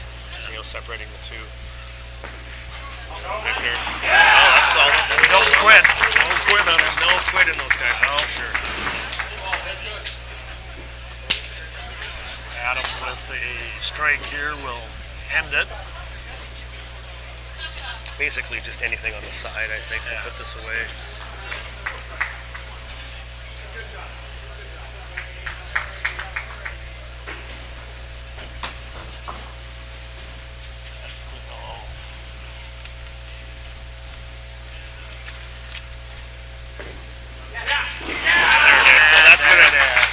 Be the win for the JB Reigns group, and they take a 4-2 lead. Huge, and that is the end of round 2. So Victor's going to finish up here. Solid games all around for our for our bottom two players. What's our two totals? The top two guys struggling a little bit. But that happens, right? This game did come right down to the last frame, and that's what we expected from the get-go, right?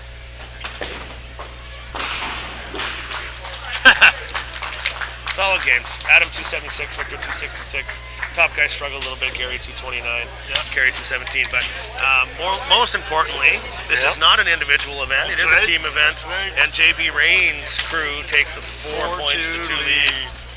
And so we will be back with the beginning of round 3, where there's 6 different games in that round, and it'll be interesting coming down to the wire.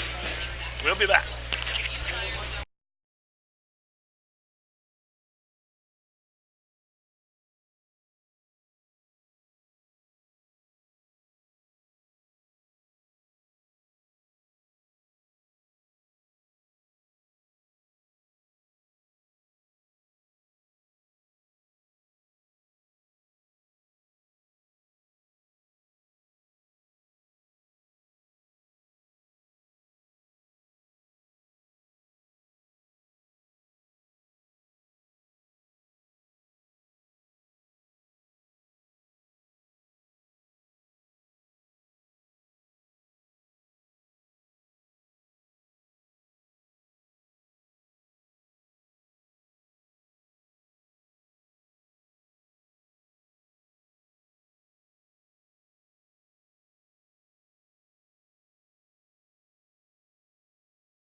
Okay, here we go. Round three, Robert. Beginning of round 3. We are getting there. Shelb. JB is up 4-2 in the point system. And our next game is going to be best frame. So 2 bowlers are going to bowl. And if one throws a strike, the other throws a spare, they will mark the strike in the third player line. And then, yeah, okay. And I hear that you. is the Yep. line that will count. That's the line that will count. So okay. if they both throw strikes, it doesn't matter. If they both throw spares. So basically, they're going to take- this is the best frame doubles match. Yes, We're looking best at, frame right on. doubles. Total pinfall is going to decide this. It's going to Yes. be 1 point to the winning team. Yes. And I'm So, telling you, Here we should see no less than a 350. No less. well, when we're playing best frame, I think we probably should, right? Yeah. Let's certainly hope that way. And I'm saying that Tracy Smith is in this one. this game is pivotal. If Innovator doesn't win this, JB Rains takes a 5-2 lead, and that is We'll on the have home command. stretch of collecting this Gallaugher's Cup. Command, for sure. We should mention once again, I seen Tim Wiseman just walk by here, so we should mention again how the teams were selected. And we believe the JB team was selected by weight, and the Innovators were selected by skill. It was very obvious when they were, parading the players up onto the approaches, the sheer size and physicality of the JB team. I kind of felt sorry for your lanes on that side because it was starting to lean a little I bit. was like, did we just, I was thinking to myself, did we just draft a football team here, or, what? The Red Deer Bears. As the captain, as I look at the captain right now, they're Red Deer chowing Bears. down on chicken wings.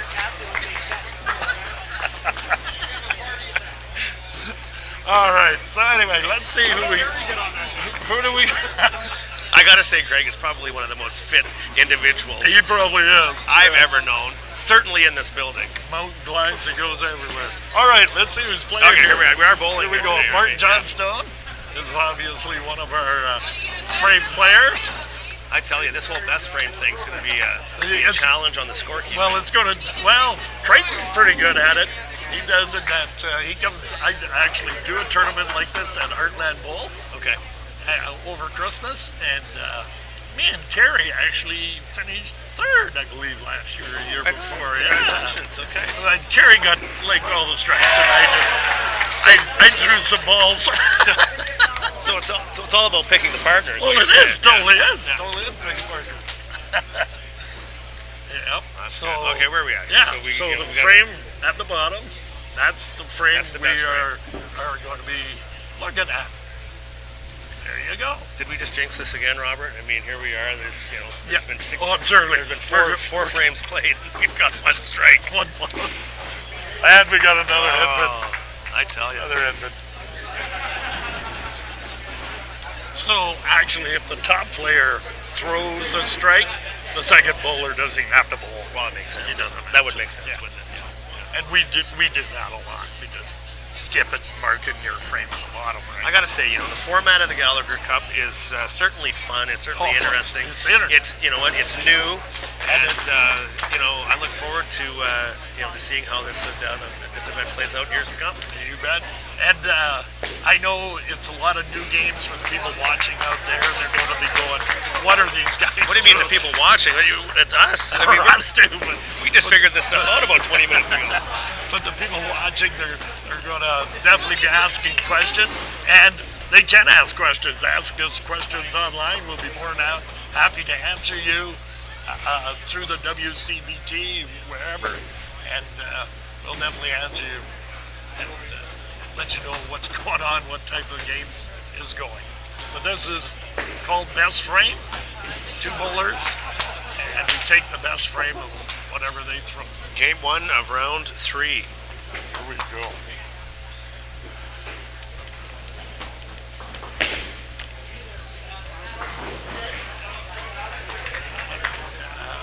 And I'm not sure if we covered this earlier, Robert. Are all the players playing this Yes, game? that's not this game, but this round. They will all play in this round. Okay. Doubles, yes. Okay. Because then 2 different players will play in the next game, a singles match, and so on and so forth. But should get all 10 players. There's a lot more games in this round. But they're all singles and doubles There we go. events. So we have one trio match. So if you add up all the players on each one, should add up to 10. Should add up to 10.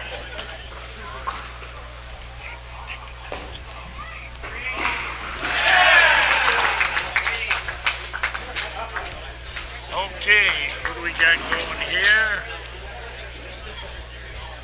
Is that Dexter Wiseman Wise. working on a strike in the fourth frame. Heavy shot, a little high on the center there, leaving the right corner pin. Dexter's had a really good year this year. He finished number 4 on our season points throughout the tour, 2018-2019 tour. So he's really, I think he's had a little bit of an edge this year too. It seems a lot of the competitions, he was on the national Open team that won the Canadian Championship. And he was also on the Masters Open that won on national. No, finished second Okay. at nationals for the Masters as well.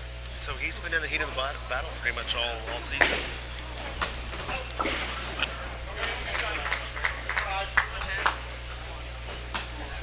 I don't know what they're saying. You know what they're saying? I have no idea. Oh, okay. Why don't they have them? There we go. Is that Mark Johnston? So that's going to give them a best frame double in frames 3 and 4 for the JB Reigns group. That's going to help them. Well, Innovator's gotten off to a good start, working on their double through frames 2 and 3. So, you know, you don't want to get behind in this best frames format, this do you? one, yeah. You definitely don't want both players to be opening. Like you mentioned That would earlier, be I good. mean, we expect high scores in this. This one should be. Oops, off to the side.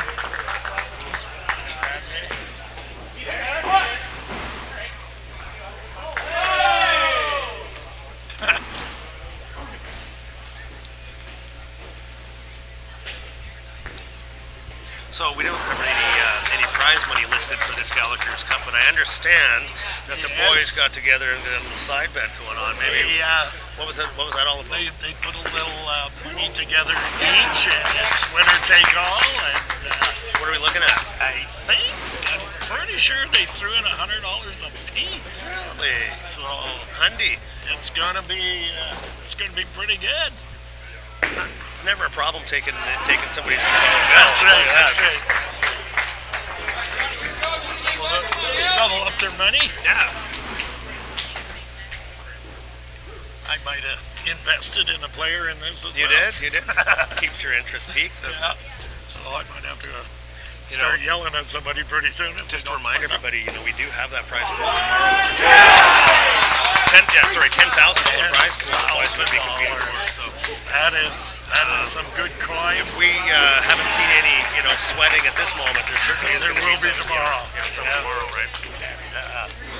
Yeah, there'll be a little more pressure tomorrow. It's one-on-one. They're not going to have their teammates to rely on. It's just you got to go with it. I just got word that the prize money's been bumped. That's it. $12,900 is what they're going to be playing for tomorrow. That is incredible. And growing. You know what? It seems like it's growing every year. We got more support from the tour. We got some more sponsors on board. So and it's, big things to come in years to come. And it's that 12-9 gets spread out as they bowl one-on-one, but it's frame for frame. So you win money every frame. Every frame you win money. That's why the boys So are here. you can pocket a lot of money tomorrow. So if you're around Heritage Lanes in Red Deer tomorrow, August 10th, make sure you stop in. The action starts at 12 noon. And we will be taping it and doing shows through the next couple of months.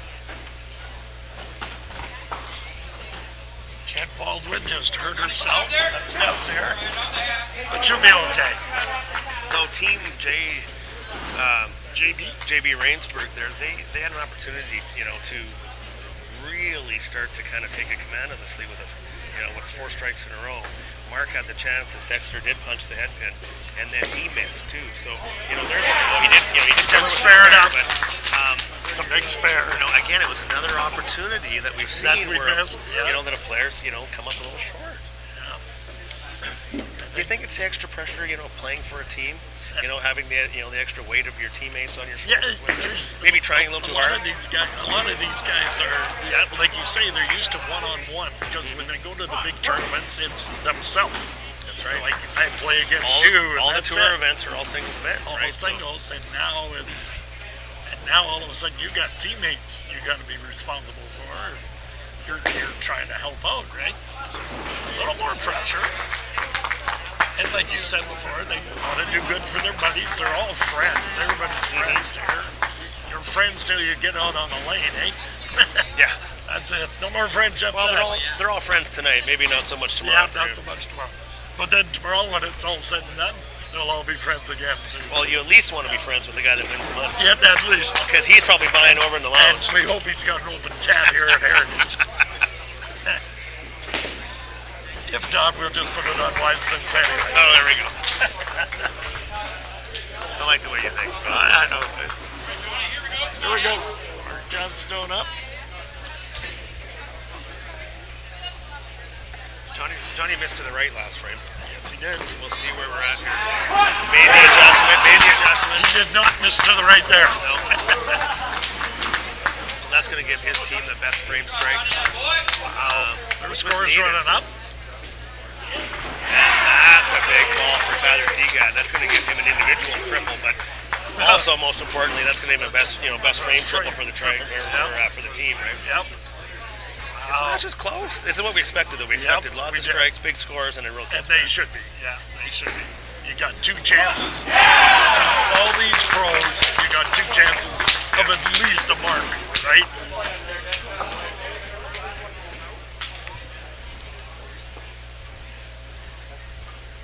I would think that, you know, there's got to be a little more pressure on Team Innovator right now because Yeah, they are trailing. I 4-2. guarantee you that they realize that they're down 4 points to 2, right? And with a victory here for JB Rains, I mean, I don't know. I think Gonna put a hold on her. I think the large lady would start singing. We do, however, have a singles match, and it's going to be interesting who the captains, coaches put into that singles match. I agree. So that could be a big game right there. That's coming up after this game is complete.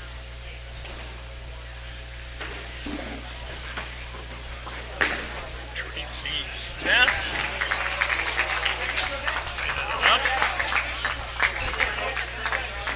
That's an interesting combination for this, isn't it? Tracy Smith and Tyler. You know, I think, you know, Tracy's, you know, got a real calmness about her. You know, if anybody was, to maybe get a little anxious, it would be the younger Tyler. Yeah. So, you know, to put him, you know, with somebody that's got some confidence, Experience and some and calmness, more experience. Yeah. Clearly, it's, you know, up until that frame, it had been working for Tyler. I mean, he was the one that was really kind of putting, you know, holding the team together there. That's definitely going to hurt. Tracy and Tyler over There for Dexter.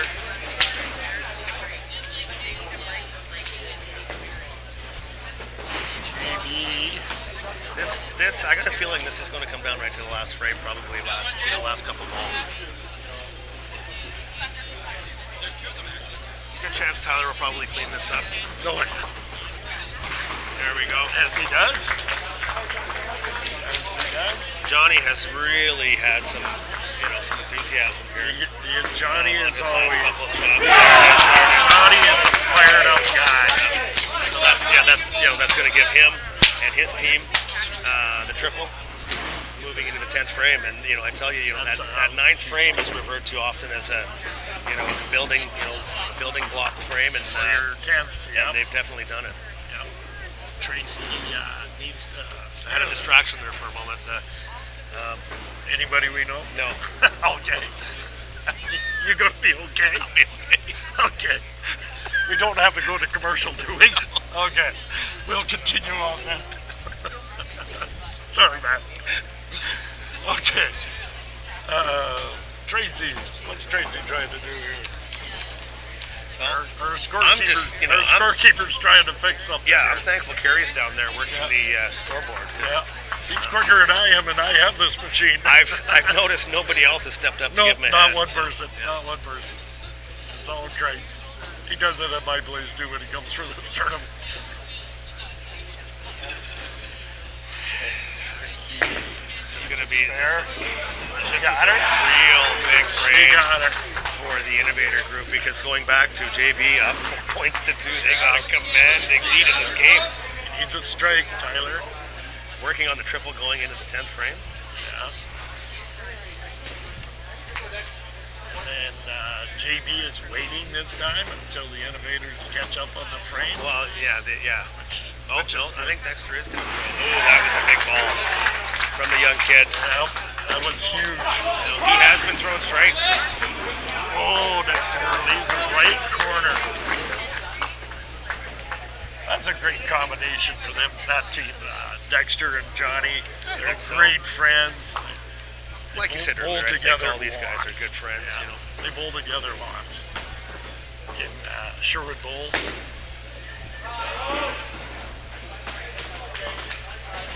Tough frame for Trace.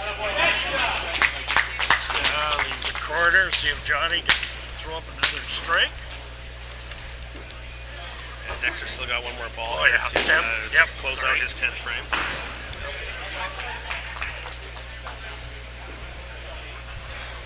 Tracy, tough 10th. That's going to get Dexter a 30 count. Johnny. Oh, that's Dexter. Yep, 30 points there. So now Johnny comes up to finish. He is working on an individual triple as well as a team triple, of course. So he has found the groove, so to speak. And it's going to be a count too, which way they do this. See what Johnny does on his first ball. Yeah, so we got a pretty solid 30 count sitting in the 10th frame, for JB. JB Raines already. So really not a lot of pressure on Mark at this Not point. a lot.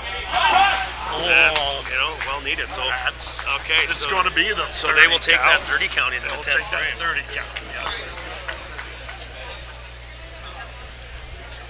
We'll see what score that gives them. That's too much math for me. It's too far away for me. All right. Do we have? How many people we got watching our event here live there, buddy? I have no idea. It says way up at the top somewhere. 10,000 at least? Yeah, 1,100 or something. 1,100? like that. Okay. I don't know, give or take a couple hundred. 900? All right, Tyler. So I believe that's it, eh?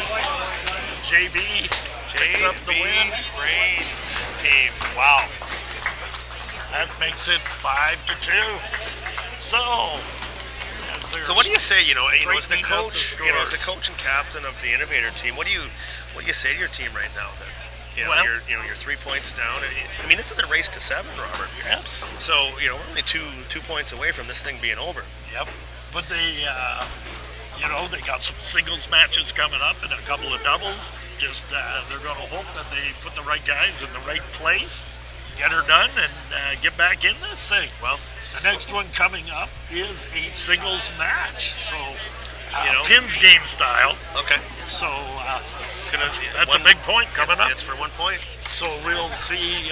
Let's see what the It's captains one-on-one. decide. This is actually going to be the highlight for tomorrow. What we're doing tomorrow. It is going to be the same. match, Yep. pins Same. game. Same format. So So we'll be back with that. see what the coaches decide. You bet. Back in a flash.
We're back.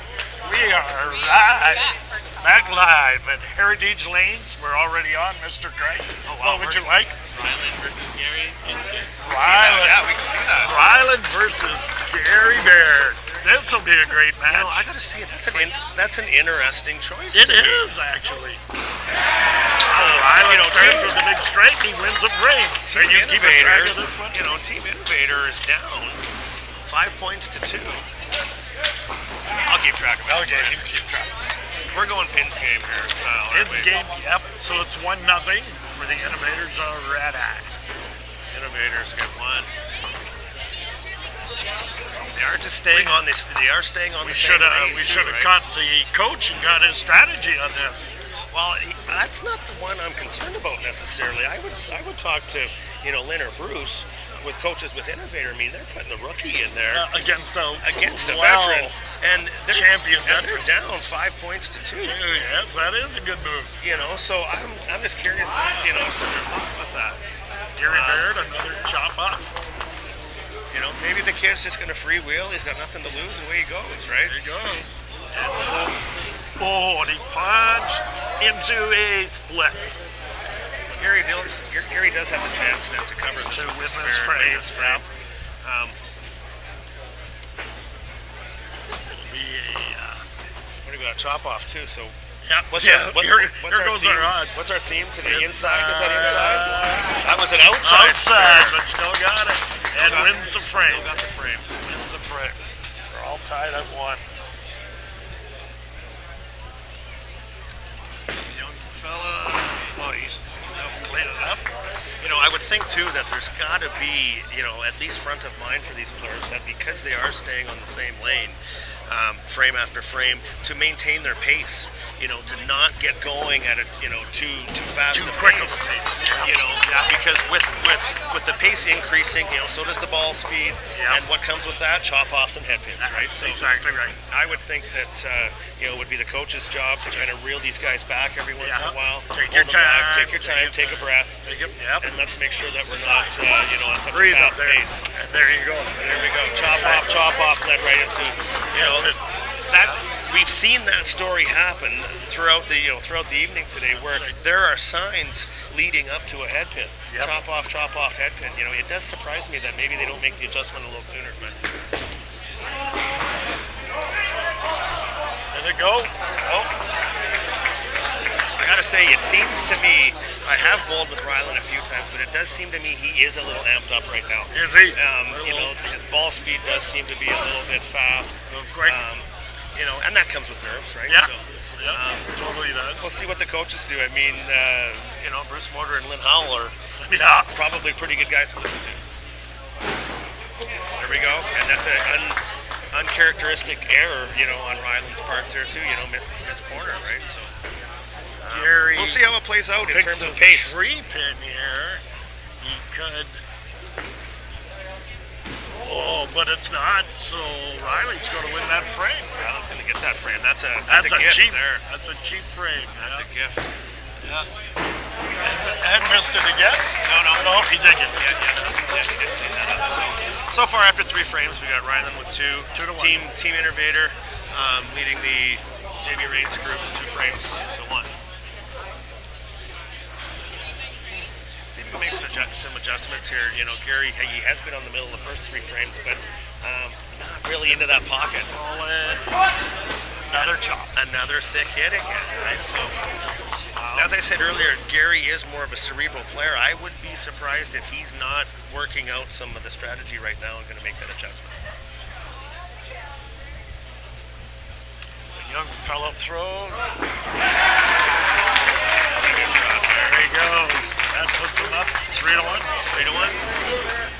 Gary will want to spare this in case it comes down to pinfall. And he does on the outside, from the outside. Spares that. But it is 3-1 for the Innovators. And they need this game. I mean, this This is a definite must. It is a must.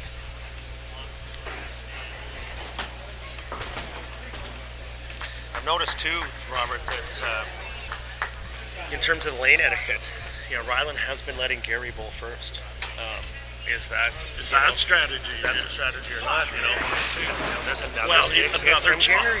This time it's a right side chop. You know, and typically with chop offs, it's because of increased speed. And I have bowled with Gary a number of times over the years, and that ball speed for him at 47 kilometers an hour is a little fast. A little quick.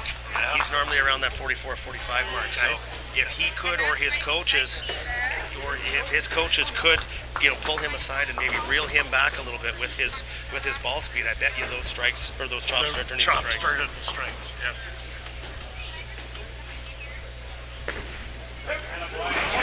There's a good solid spare on the inside. That was an inside spare. That was an inside.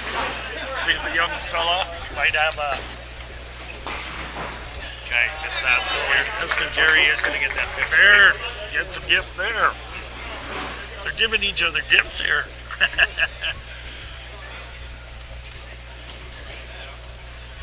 How many chop offs? Well, the young fellow.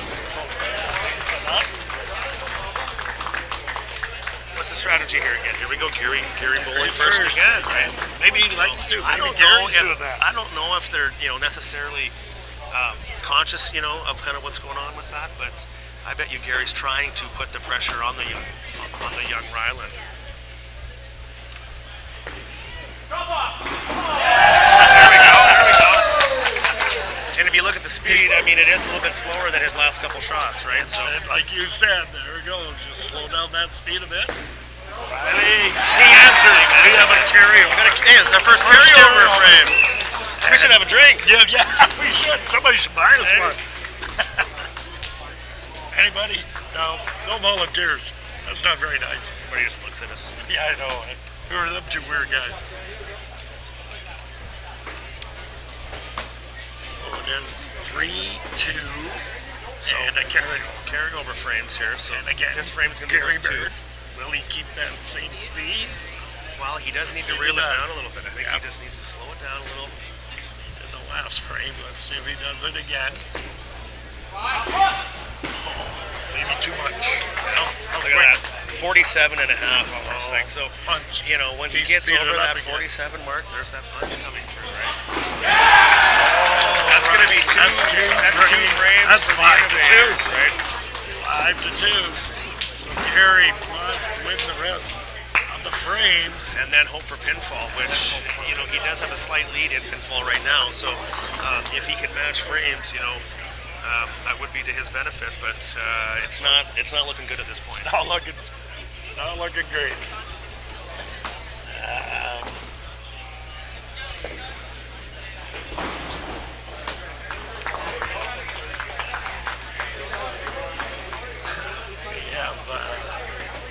It's up 5-2. So you're going to go first this time? I think he's going to. Oh, he is going first. 5-2. Throws the strike here. We put all the pressure on Gary. All of a sudden, there's a little bit of a switch in the pace, right? All of a sudden, Ryland goes first, Gary goes second. Look what happens. Ryland misses the middle. I'm not saying that could be, a huge factor, but I bet you it is a contributing factor. Come on! He's a corner. Little thin on the middle. Yeah. Gary did bring his speed down there, though. It's not a chop off. And it's not a chop off. It is a spare. So now Gary must spare for or it's over. Must spare for the match, you're right now.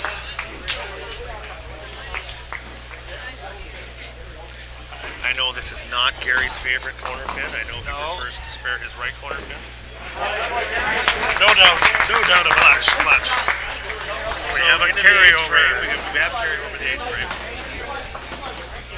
5-2.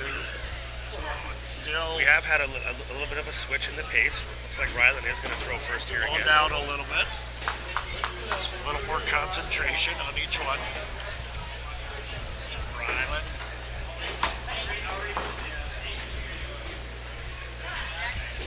Throws. 3. Comes Big back. kickback. Come back up to get the 5 count. But it's a much easier spare than just that 3-pin punch. So there throws it straight here. We'll see about the experience of Gary Barrett if he can throw this shot. We'll see if he can reel down that ball speed a little bit too. Here we go. Right corner. Well, you said he likes right corners. We're going to see if you're right. Hey, this should be. This is a guarantee. I'm calling this one. You're calling it? You're calling it. This is a guaranteed Guaranteed. spare. All right. This is a Gary Baird spare right here. Well, And he you know needs what? to. From the sounds of it, he's going to need it. Right? He needs to. He did spare that. He did. Yep. He needs it right here, right now. I called it. Okay. Let's see how your calling works, sir. I know Gary. He doesn't miss right corner pins. I think it was about 2004, the last right corner pin he made. And you don't get much more solid than that. Right? All right, we do have another carryover. 3-frame carryover. 2-frame carryover. Yeah, we're carrying over frames 8 and 9. Yeah, but it'll So be this 3 frames. You're right. This 10th frame is going to be worth 3. And then it'll be score if Gary wins. That's right. If Gary wins this, we're going to revert back to score. They could tie. And we are within 1 point in our score. So this is a very close one. Tie this frame. If they tie this frame, then Wayland will win.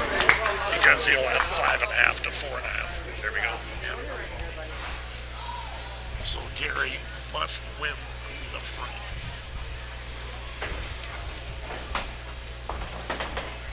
And if he wins the frame, he'll probably have the advantage in the score. Left corner. That was a peach. You know, that was a peach. I mean, if Gary was to say what's his money shot, that's that left pocket, and that's exactly what that was, right? So, let's see what we can do with the spares here, both of them. Going back to that least favorite corner pin, you know, Gary's least favorite, spare is that left corner pin. See, we got it last time. And this is it. Do it one more time. This is it. This is it. Yeah, this is basically the game right here. This is the ball game.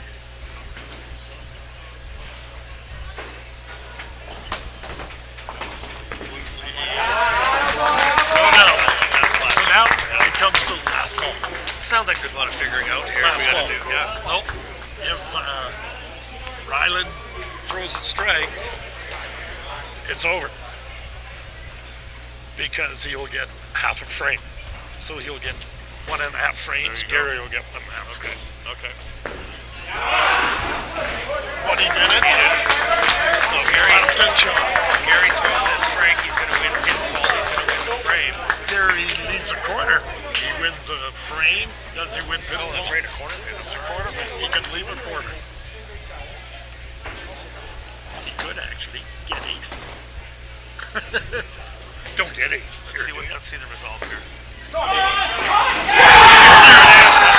What a comeback by Gary Baird. He was down 5-2. 5-5, and then he wins on score on pinfall. Wow. And, what a great comeback that was. I don't want to say, but is that the experience? Is that the experience coming through? We had made that comment earlier in the at the beginning of the match. Was it the right call by Team Innovator to put Ryland, the younger, inexperienced bowler, in this match? Because ultimately, what happened towards the end, he missed the middle. Three of his last 4 frames. Gary spared every corner pin coming down the stretch, and ultimately it was those spared corner pins and hitting the middle coming down the stretch that won him that frame and the total pin. Yeah, and puts JB up now 5-2, I believe. That's going to be 6-2. 6-2. 6-2 lead now for the JB Rainsberger group. Okay. And so we have coming up the Irish doubles, and we'll be back right away with that one.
Here we go. We're back. There we go. We're back, Robert. We're into Here we go. game 3 of round 3. Is the Irish doubles. Explain that for us. The Irish doubles, different from the Scotch doubles. The Scotch doubles, you will frame for frame as 2 people as 1 team. But in the Irish doubles, it's ball for ball. So we're alternating ball Alternating for ball. balls. Okay, so we're still sharing the same game, but we're going to be alternating ball for So ball. like, who we got here, Bullet? Aaron. We've got Aaron Art for Team So he Innovator. missed on the middle, so his partner will throw it that. Johnny McDonald gets to go up and go for the spare. Okay, who do we got? JB Rainsberger, we got Mark Miller. Let's throw the strike. That's how it's done. Strike, so his partner is gonna have a chair. Have a chair. Oh, so Aaron will have to clean up his own mess. I gotta say, this is probably a format not many of these guys play. Not too many of them, no. I mean, it's. I think back years and years ago there were more Irish doubles, but I think pretty much every doubles event now is more of a Scotch format, isn't it? Yeah, yeah. But we did this years ago too, when we called it Scotch doubles anyway. But I didn't know they actually. And then the Irish stepped in and they said, "No, this is our game." That's right. That's exactly right. And you would think I would know that because we being Irish. So. Good start. Did Eric throw a 2-pin again? He did. Eric Jones. No, I think that was that Eric? Oh, it was Eric. It was Eric Jones. Oh my God! I tell you, that guy's gonna have nightmares That's his tonight of that. third. That's his third of the day. That right, His third that right too. That's his third today. His third. Like he's got a partner to spare it up for him. Eric has it. Now Eric's got to go first again.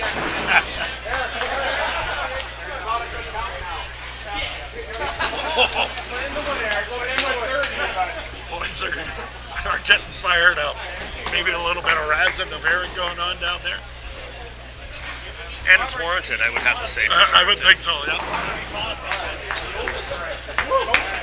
Yeah. The master of the 2-pin. So getting back to the points, differential here, the JB Rainsberger team, I mean, that's commanding. Yeah, Innovators have to 6 win. points to 2, Have to 7. It's a race to 7, Robert. Yeah. Innovators are in a must-win situation. The Gallaugher Cup could be determined after this game. And the Innovators are not off to a great start in this match either. They're not off to a great start. So hopefully they can get some rolling here.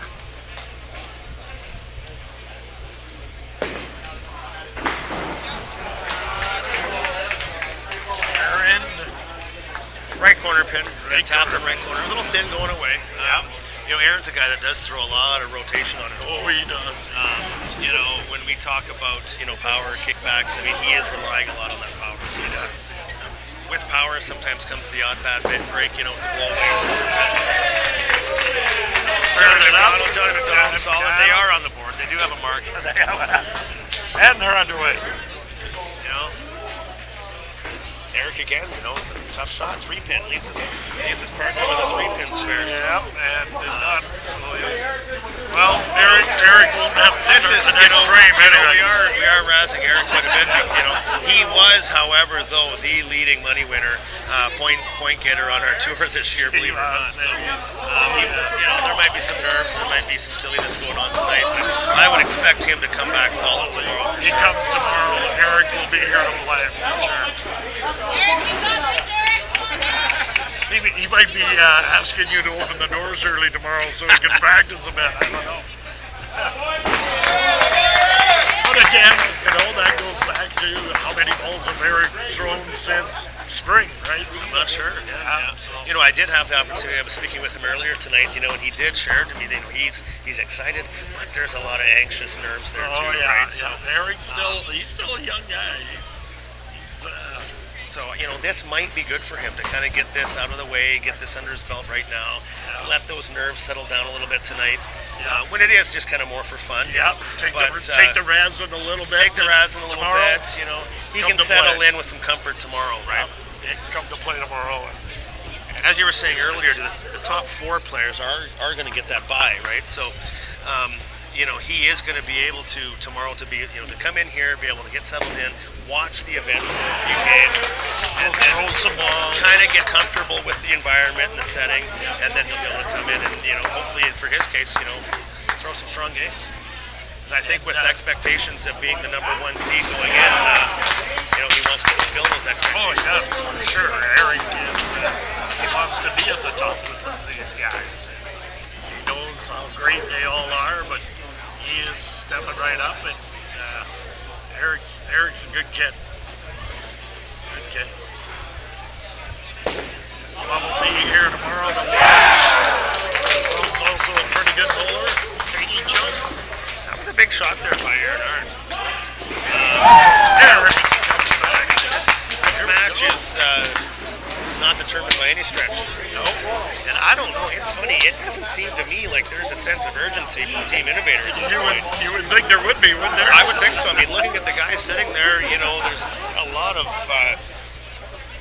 cheering and kind of enthusiasm going on. Maybe they know the writing's on the wall. Or they're just hoping each shot. Oh, looks like we have a tangle. Pins all tangled up, so We got fabulous staff here at Heritage Lane. you do. We'll be able to take right care on of it, that right right away. on it right now. Yeah, I think there goes one of them right away there. Maybe we should, while we got a minute, thank our sponsors one more time. We should, Robert, because this, as it's sitting up there, this might be the last match of the game It for could be. competition. It could be. Yep. These teams are representing 2 of the sponsors. We got JB Rainsberger. We've mentioned them a number of times. They're a modern software consulting company based out of PEI. They train programming companies to communicate better with the world. The other team that needs to win this match right now is Team Innovator. The Innovator Industrial Industries specialty maintenance services for the oil field industry. They subcontract work for Suncor and Petro-Canada, and this year is their 10th anniversary. So thank you, big thanks to both our sponsors representing these teams. And all our sponsors Of the WCBT Tour, too. Did you get a chance to the magazine that they put out called The Striker, Striker? the Western Striker. Just came out. It's got On the cover, the Gallaugher Cup. and it has an article with Eric Chose, the first place finisher, He is the season points leader, yeah. and an article with Victor Fulmer. And I actually read both articles, and both were absolutely awesome.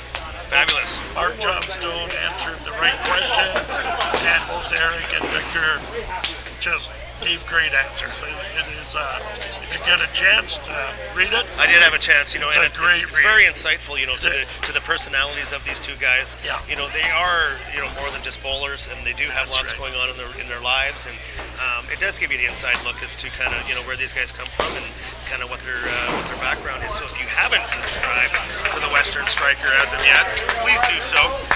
Issue number 4 is out, the August issue of 2019, and it does kind of profile all the players playing in tomorrow's event. it's a great read. I'm not really one much for reading magazines, but I read this one cover to cover. Good for you. It's good. And there are lots of pictures for you, though. Yeah, that too. Yeah. All right, back to the game. Where we Okay, at? here we go. Eric Chose. JB Rainsberger, 186 after 7. Innovators 150. Eric Chose is Big starting to roll. strike. He's for starting to Eric. roll. Big strike. Fine tell at a you, step. He's fine at a step. He has, been the hero or the zero in both terms today. The hero and the zero. I tell you, when he's needed to throw strikes, though, he has. Yeah. He's serious. Well, I'm sure he'll build off that confidence from tonight heading into tomorrow, And too. then tomorrow, yeah.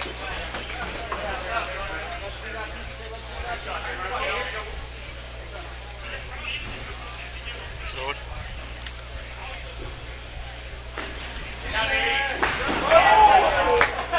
Oh, he was trying to walk off there. didn't quite work. I think they feel victory is in their hands. Yeah, they're pretty. There's a lot of smiles going on there. Happy-go-lucky. Team Innovator. They're just kind of doing going through the motions. The golf clap for their players. That is going to wrap it up. The JB Rainsberger group is going to be our inaugural 2019 Gallaugher Cup champions. They're going to win this event 7 points to 2. As it is the race to 7. It is. I gotta say though, it was a real neat experience. Being a part of this, watching these guys. I think they had a really good time with it too. The format was unique. It's going to be something that we're going to keep kicking around for a number of years, I'm sure. I think, not sure, we'll have to confirm this, but I think they are going to play the rest of the games anyway. They're going to play them out? I believe they are. Yeah, well, you know what? They are. They are going to do that? It is confirmed. So, they, probably would like a little bit extra practice on it. Practice and practice on the lanes. Innovators, I know Innovators do. They want to maybe try and make it closer. But they're down 7-2. They could make it 7-6. 7-6, yeah. 7-6. But there's not going to be any pressure now. I mean, No. JB Rainsberger, they have wrapped it up. The coaches can't make any more mistakes, especially the veteran Darryl Bradley. I think it's strictly the coaches that have seen them through to victory. It is. I'm totally. Fourth grade, Eric. Fourth grade medicine. All change. That is good coaching right there. Coach Captain Darryl Bradley speaks up. We got it right from the coach captain right here. We'll be back with the next game right away.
back and live and going. We're back. We're ready to So go.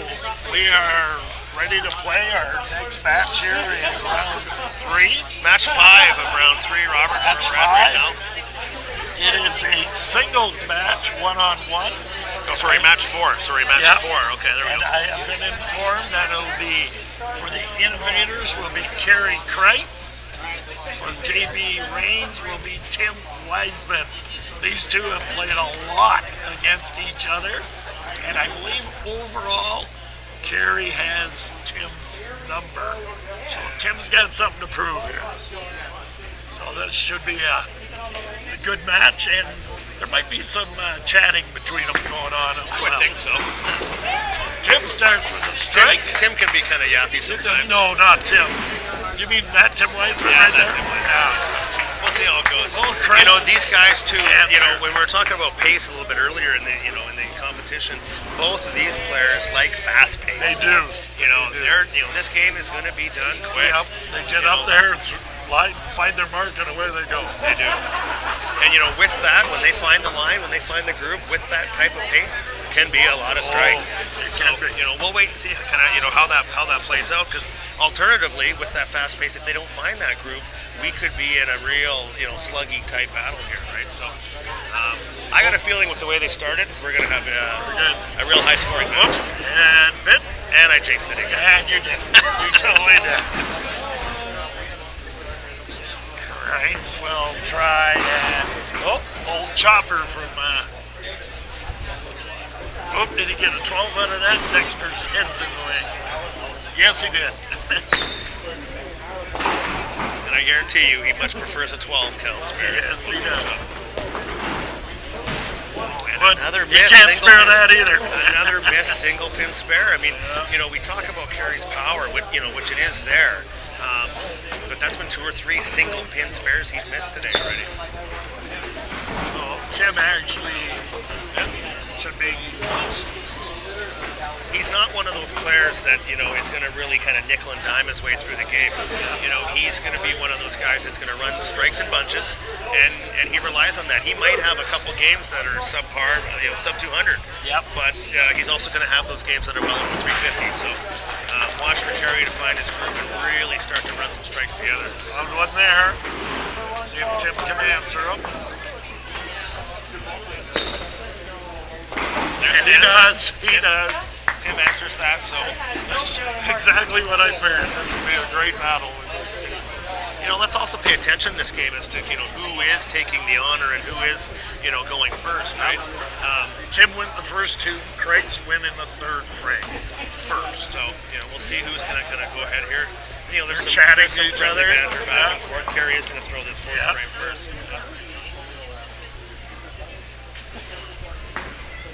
And he leaves a That was left a corner. funny hit. That was a real kind funny of hit. I think if Carey was to say, his money shot would be that left pocket, right? That one did cross over, and with his rotation, that right pocket's probably from that angle not his highest strike percentage. Oh, Tim doubles up. A little bit advantage to Tim Wiseman. Kreitz Carey did killed that. single pin spare. He nailed it. Killed it. So a little advantage to Tim here, 2 in a row. Will he go first now? Yes, he will, I think. Or they're back, back and forth they go again. Chit chat going on. Should maybe throw a microphone on those guys. Yeah, and see what's going like on. they do in the CFL. Live chat. Tim is going. As long as we can have about a 4 or 5 second delay. Yeah, feed on yes, everything. yes. Not Carey so much, but I know Tim. Oh, and that opens the door for Carey. And of course, he takes advantage. That was a right pocket hit too for It Carey. was a That was right a pocket much hit. different pin splash than the frame before. Yeah. I got to say that maybe it was just a little bit thick on that fourth frame. Oh, Tim trying to be fancy. That is my only claim to fame in this game. You've got 3 three Nice. times you've spared that. in one game. Oh wow! One game. Yeah. That's almost record-setting, I would think. That was years ago. Years ago. 3 times in one game. I think I've spared 2 since. Can't throw as hard no more. We're into the 6th frame. After 4 frames complete, Tim's got a slight advantage, 108, 102, but there's still lots of room left in this game to see what happens on his strike. It's probably going to be the guy that throws the triple. Somebody throws the first triple. Yeah, is going to be the winner. Oh, missed the middle. I think that's the first time they've missed the middle, isn't it? Looks like it. Yeah. Easy spare for Tim.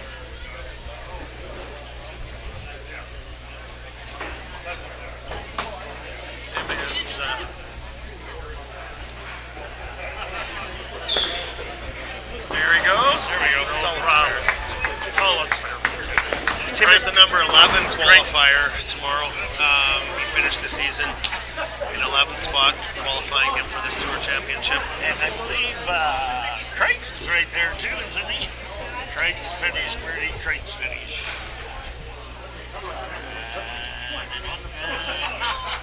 Kerry, actually over the year, Kerry finished 13th, but somebody couldn't make it. Oh, I see. So that's how unable to compete. Yeah, Evan Lecusier. Yeah, so he's that's the 10th why, qualifier. That's why Kerry. That's why Kerry's in there. Yeah. Hey, take advantage of a good Oh, break. for sure. Kerry's been here. He's been to the championship 2 years in a row.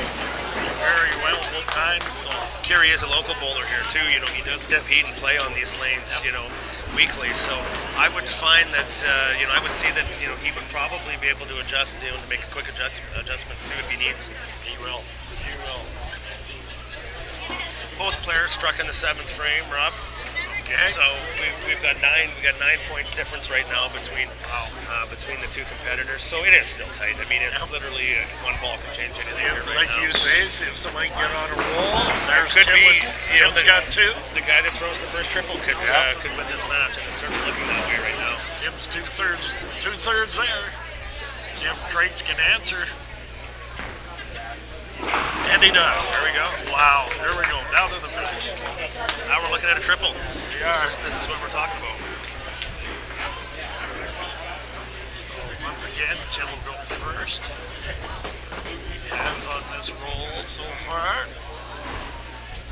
Might as well keep it up while you're rolling, right? That's all you got to say. Heritage Lanes is a busy place. It is. Friday night tonight in here. Today, This this afternoon. afternoon. Oh, I walked in Just here. looking behind me, 17 lanes, 17 out of 20 lanes. Lots of entertainment going on here Absolutely tonight. unbelievable. Oh, Timmy, good shot.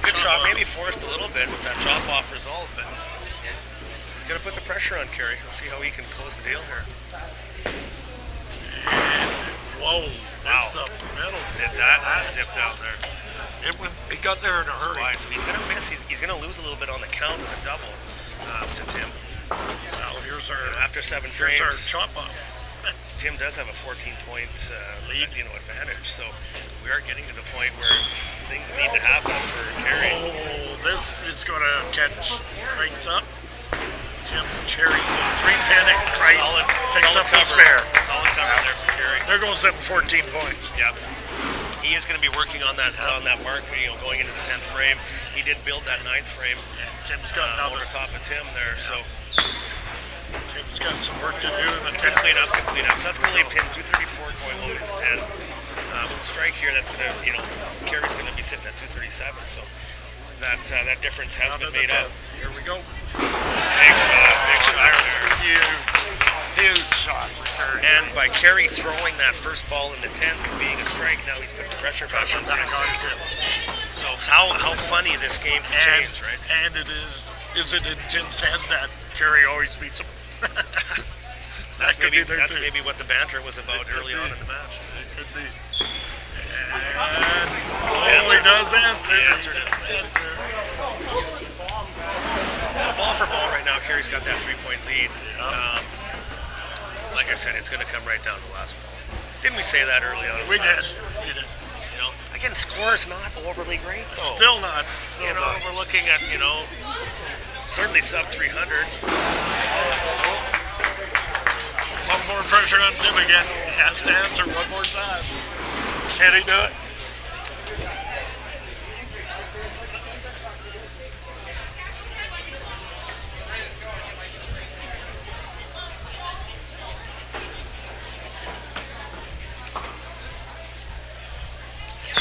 That's it.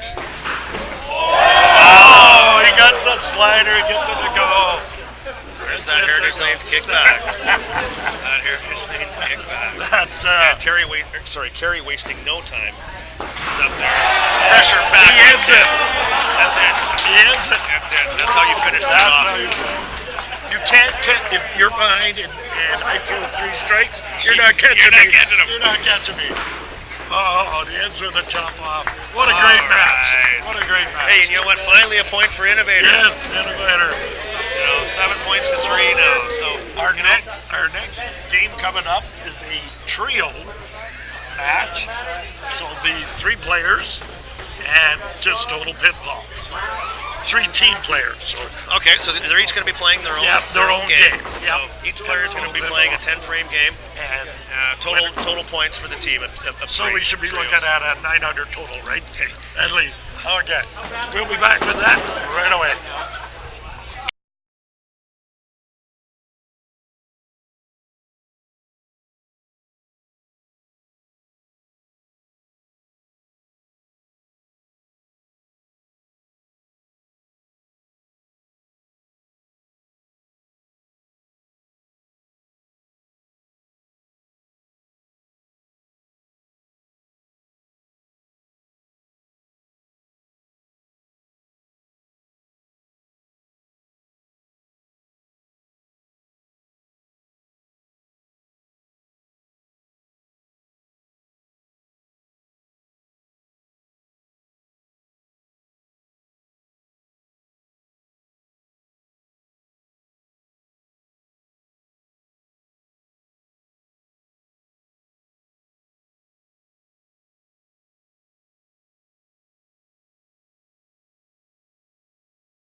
Here we go. Game. What game are we in there, Mr. Crest? Team 5, Robert, of round 3. Round 3. We have a trios match. We do want to kind of, just remember the fact that the JB Rainsberger team did win the Gallaugher Cup. We are just playing these matches out for fun. Well, but pride. There's still pride on the line. Pride on the line. So, this match, we got 3 players going to bowl the whole game. So, for the Innovators, we have got Lonnie Akers, Victor Faubert, and Bradley. Oh, that's Bradley. That says Bradley? Yeah. Bradley Tackett. Perfect. JP Rainsberger team. We got Sean Langlois. Looks like probably Matthew Harms. No. Yes, Matthew Harms. And Matt. Esperando. Eisenhower? Okay. That was close to Esperando. Oh, you were close. I was in the ballpark. Somebody needs to bring us a drink.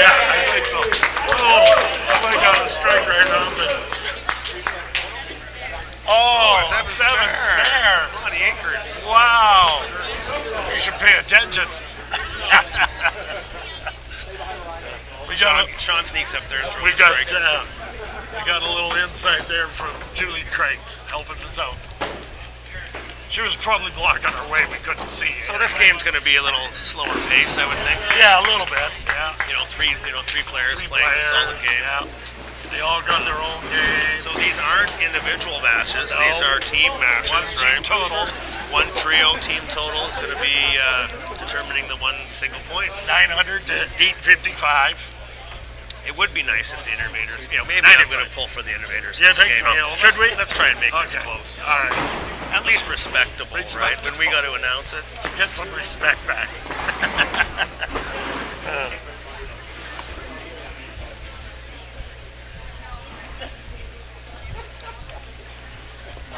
There's wandering by us is Eric, 2-pin chose there. You know what? You could almost call him Clutch. Clutch. Then he comes back. Aaron Clutch chose because, he finished off those games strong. You can choose what you want to remember, I guess. Yes, you can. and for us being the razzing people, you know what we're going to remember. Oh, a little delay in the action there. Get them Heritage Lane staff down there fixing that tangle. Look how fast they do Right that, there, too. right there. So quick. There. We're not sure what they're doing, but they're there. They're there. They're there. We got to take care of it. It is a pleasure to host this event at Heritage Lanes. Such a great facility. We're proud of our facility and be able to showcase it with such a great, event. It is our pleasure, and I heard that we're actually going to be moving the event. However, though we've done our 3 years, Really? I've heard through the grapevine Where's it going? we might be moving the event up to Sherwood Park. Really? So yeah, the lanes up at Sherwood Park have had some resurfacing. They've got some changes, some renovations. Redone it all. New So computer system. the crew up there is excited to take over the event next year. Wow. Being here in Red Deer, though, it is so central for everybody. And there's so many tournaments that are great to have here because you got people coming from way in the north, way in the south, and this is just central. Location-wise, it does work out. We are often hosting those events. We are proud to host those events. And we're proud of our 3 years. We were able to host 3 years here, and I'm sure the event will at some point come back again. And we're sure just as will. excited to see it move around a little bit, though, too. Yeah, that's true. It is, it's such a great event. You guys have done, you and your staff have done such an awesome job. And it's been absolutely spectacular. Thank you. We are lucky. We do have great staff here, and I feel very fortunate to be a part of such a good group. Yep. How we starting out here? Do we got any strikes going on? We do got a couple. Looks Yep. like. And like we said before, like Mark Matt Johnston, Eisenhower. Kerry Crates, such a great job organizing, putting this all together. The whole tour staff. They're always working and tirelessly. And it's volunteer work. They just too. keep going. Yeah, nobody's getting paid for this. It's just go. Definitely, you can see the passion for the sport and the industry with these guys, and it takes people like that to keep moving the industry and the sport forward. And we're lucky in Alberta to have such a, an advanced crew with it, and a passionate crew, an enthusiastic crew with it, and we look forward to big things to come, bigger and better. It is. It's getting bigger. I can't see it going anywhere but up. Anywhere but up. Great times. Victor Fulbert starting out with a double. It's going to be a good start for him. He's thrown a lot of strikes today. Victor has. He's on the middle. He does have a quiet personality. He just kind of sneaks in here, throws strikes, wins the money, and leaves. Yeah. Does this thing. Thank you very much, and away he goes. Carries about four kids in each arm and on his back, and away he goes. He's a busy guy. Victor really needs to.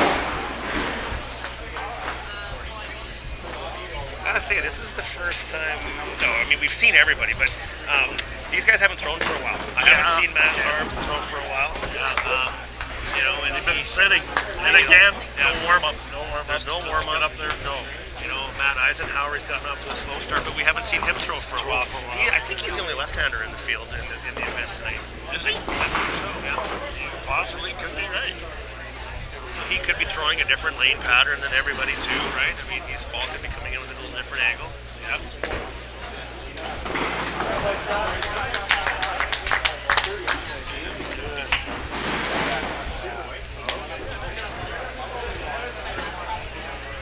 Two more matches after this. Two more. Another singles match. And then the 10-player Baker. 10-player Wow. Baker. Everybody gets in. Everybody gets a one shot. Frame. Right? One frame.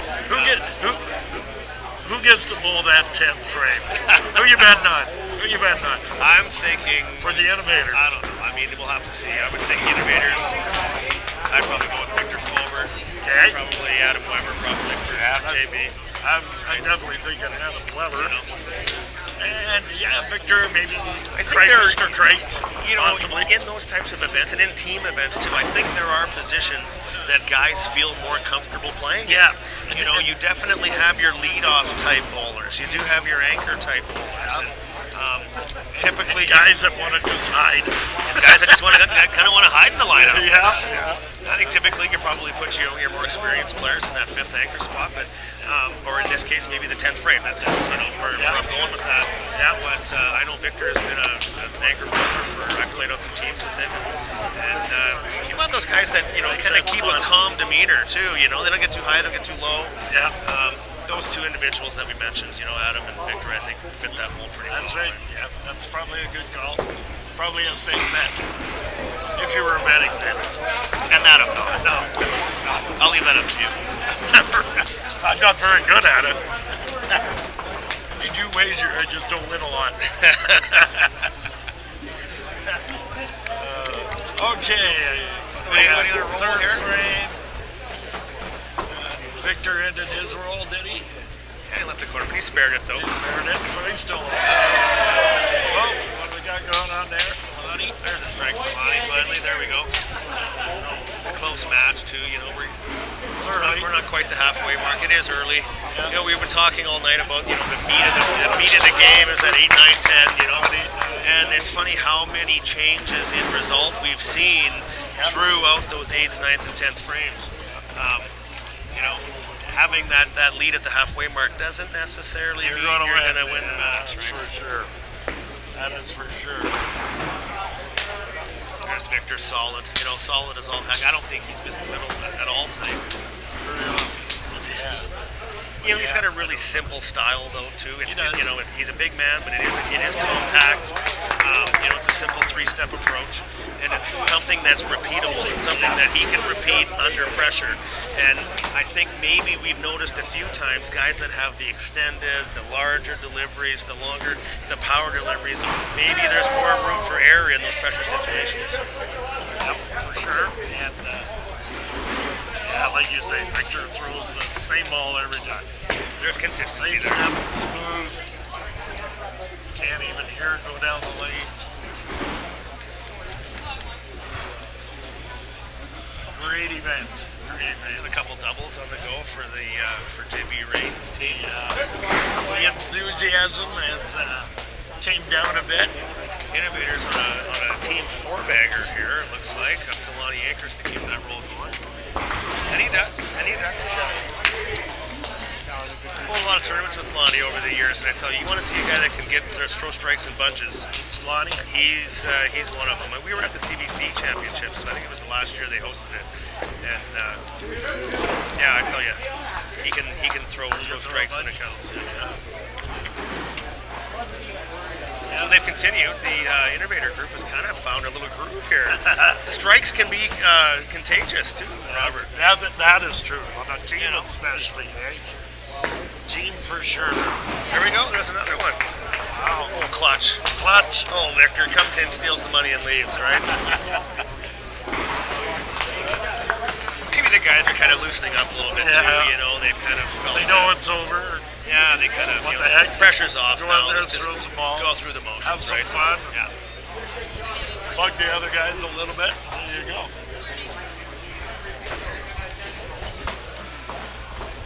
I did say that I was going to be pulling for Team Innovator You did. over the last couple matches here, just to kind of try and make this competition respectable. Eisenhower with a smooth triple. Does that make sense? Matt Eisenhower and smooth triple. Thunderous triple. Does that go together? I'm not sure. I don't know. He's pretty smooth, but thunderous might work better. Their whole team is thunderous. Yep. Matt Harms is triple. He's kind of got the body language that's saying, "Get me out of here." I don't I'm wanna done. be- yeah, he said, "I'm done." I Coach, might need a beer. where's the hook? Somebody hooked me out of that. Here we go again, Monty, to keep that Streak going. that strike streak going with the Innovators here. Are they on 7-8? They did. Team 8 bagger. Wow. 8 in a row. It is true. Strikes can be contagious. Oh, yeah, for sure they can. Any team you're on, I know teams I've coached over the years, and just your team gets on a roll, man. There's nothing stopping you.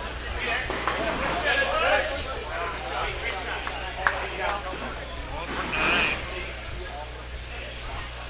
Pretty good guy to be going for 9. There he goes. Still there. That's Just it. like a machine. Yeah. Just like a machine.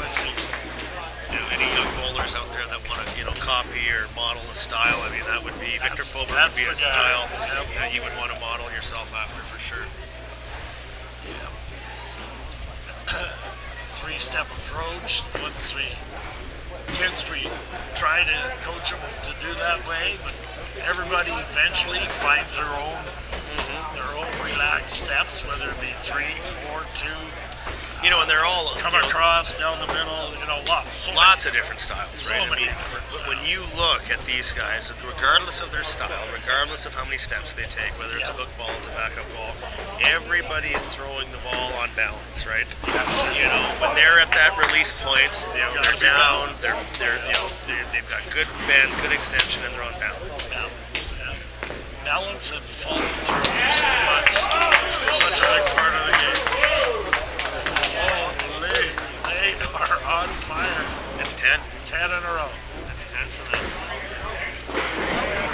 There you go, Matthew Harms back. Eisenhower's had a little 4-bagger of his own. Oh, yeah. Finally, we're seeing some strikes. Yes. So what's been the difference?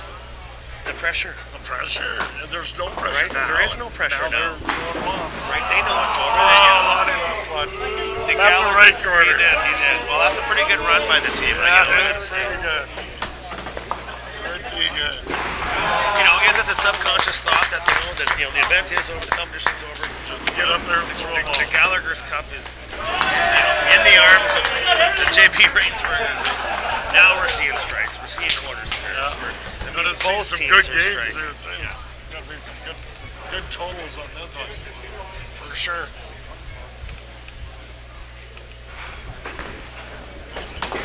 And it's a good thick hits too, right? So, when you're releasing the ball with confidence and you're relaxed, you're going to get that extra rotation, and that's going to carry those 2 pins and those chop offs, right?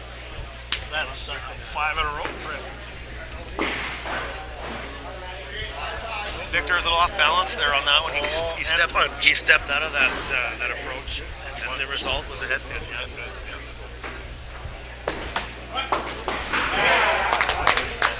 Throws a little bit of cross arm. He kind of comes across this way, but he still gets it out there. Well, there's many ways to do it, right?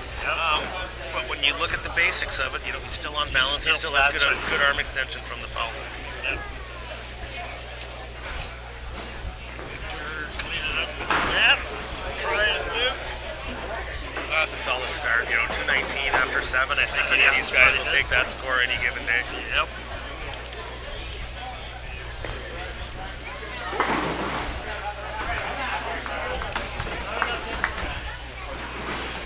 Nice to finally see some runs of strikes, though. Yes. If I gotta and a bunch. say anything about the pinfall here at Heritage Lanes, is it's very fair. Right? Yes. You're not going to get away with some lucky shots, but it will reward a good, relaxed, well-thrown ball into the pocket. Yep.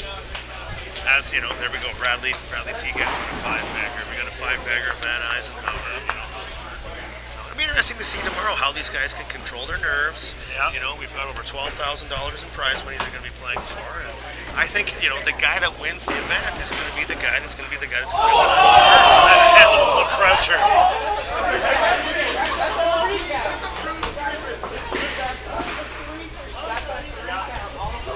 He hit the headpin. The headpin stood back up. That's what I thought. He hit the 3-pin, but then the headpin stood back up. Hey, you don't know what you're going to get. Yeah. Right here at Heritage Land. There's excitement every night. Every minute. Yes, we were actually. That's fair, isn't it? That was fair. Yeah. That was fair. Weird, but fair, I guess. Weird, but fair. Yeah. That's crazy. Look at the strikes on the floor. That's You know, crazy. they got to go ahead and respot these pins. We can really look at the scoreboard right now. There are a number of strikes up there. So we got a couple 5-baggers on the go. What are they doing there? Oh, they're resetting the spin. Headpin, 3-pin, but the headpin stood back up. Yeah. So he only gets the 3-pin. He probably likes that. Oh, he didn't spin. He did not take advantage, though. Did not take advantage.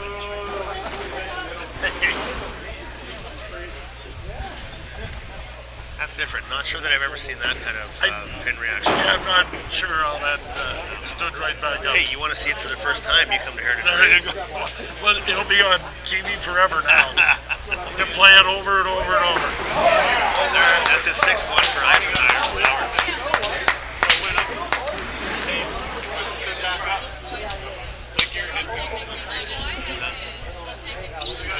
Strikes and bunches, you know, we're finally starting to see some strikes and bunches.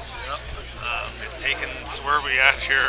Game I don't know. 72. Yeah, we're like match 5, game 5 of round 3. They're saving their best, for the last. For the end. For the end. Oh, that was solid. That was all power. That was If I gotta say anything, it's the thick hits are carrying for the guys right now. And they're just throwing it a little looser, a little more relaxed, and that they're letting that ball do the work for them. That nice rotation all these pros have. There's a good thick hit for Brett Tigan. How many is that for him? That's gonna be 6 in a row for him. He's going strike for strike with Eisenhower. Yep, they are. Be a couple of 300 games this time. So we're into the building frames here. 9th frame. Sean's a good solid player, he's very quiet demeanor, very quiet. Where's he from? Manitoba? No, he's from Manitoba. He's originally from, I believe, East Coast. East Coast, yeah. I don't know. Nova Scotia, I maybe. haven't really met him a lot. So it's nice for him to be joining us this weekend. That's awesome, he is. Yeah, for sure. He's comfortable out there. Oh, yeah. He's a quiet guy.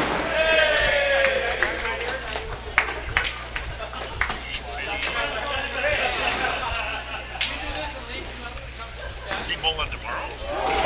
He's not bowling tomorrow. I think he's just joining us for the event tonight. He's from Cape Breton. That's good of him to come. He's got a lot of experience actually candlepin bowling. Oh, yes, he said that earlier. Yeah. So he's only been bowling 5-pin since 2010, but he's been bowling candlepin since the 80s. So a nice transition. I mean, I think he's done really well to be competitive in the sport. At this level, he's only been playing it 8 years. So that's pretty good. Pleasure to have him with us. Oh, for sure. Yeah, it's amazing where everybody comes from. They all show up. It's absolutely awesome. I think we've had a few candlepin. There's a candlepin tour in the northeast of the U.S. Oh, is that I think we've had a few of them crossing the border and joining us in some of our 5-pin events. So we'll see how that kind of continues to play out in years to come.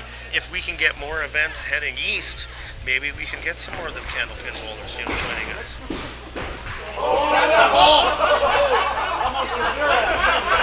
Almost stood up his 3-pin, he would have got nothing. How do you knock down a pin and count 0. Well, we've seen it once Yeah, already, right? almost happened twice. Wow. Okay, so we're coming down to the. That's a nice run of strikes there for Bradley. I mean, Yeah. it's a good, good young player on tour. He's got a couple wins already. Yeah, big wins. So we're going into the 10th. 10th frame. Okay, what's 10th the frame, tally? we're going to wrap this up. It's looking like the Innovators got a nice lead. But, however, we're still counting on Matthew Harms' strike. He's got a four-bagger going. By the enthusiasm of the JB Range group, I got a feeling that they're still in this They competition. think they can win this still. Oh, they got a head pin. So they do have a shot now. They do have a shot.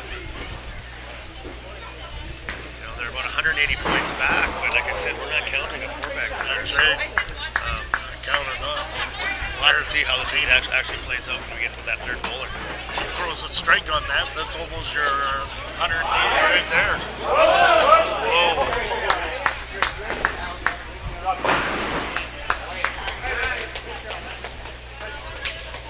What are you looking for?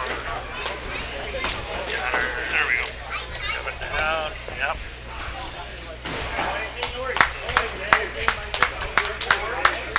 So he finishes. Lonnie finished 238, Sean 277. A solid game by Pretty Sean. good. Solid. Yeah. Victor's Couple hiccups coming through up the here. middle part of the game there. But Victor. Oh. Coach is standing in the way. I didn't see tough him. split. You got a split there. Tough Split finish. for Victor. He's still going to walk away. He's still going to walk away with a solid game. It's, 287. Yeah.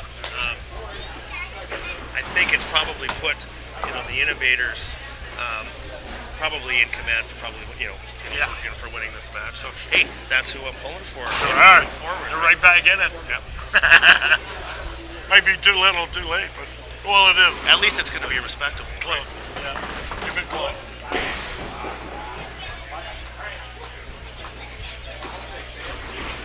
So Victor's going to finish with a 287 for Victor. 287. Solid game. I mean, that's a 287 game. He's Yeah. opened up. He opened up 7. He opened up 10. yeah. Solid start.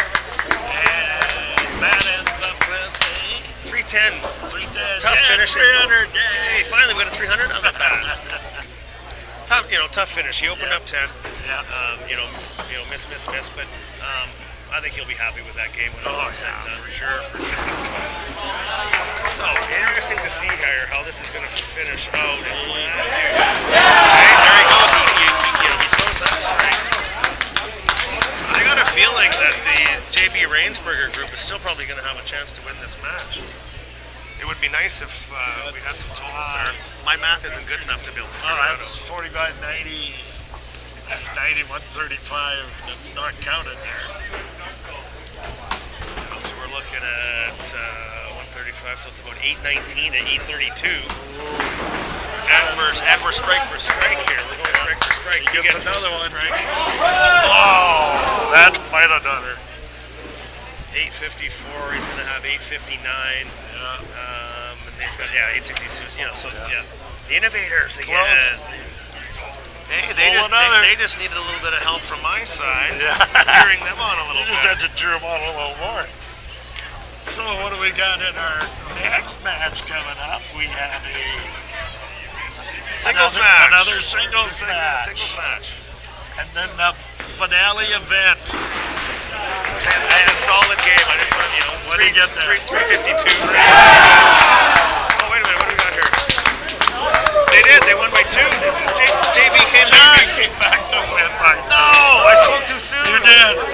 You counted your chickens before they were hatched. No. Come back, wins by 2. Oh, I pulled for the underdog. JB's done enough winning today.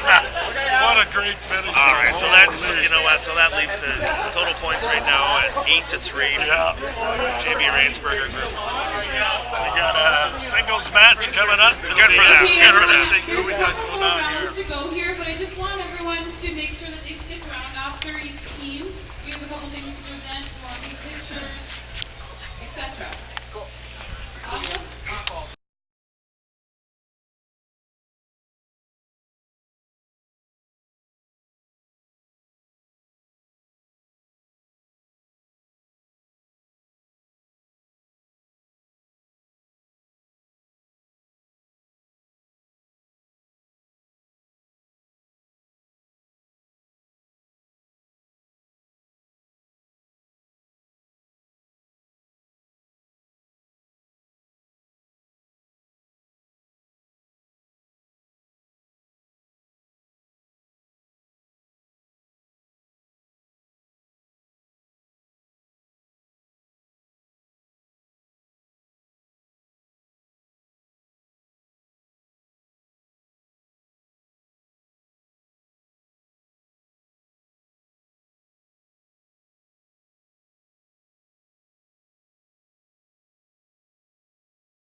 Okay, here we go. We should we should thank all our people that have tuned in on our live stream, and hopefully they're enjoying all the matches. There have been some. The last one, a 2-pointer. Can't get much closer to that. And coming up, we have a singles match.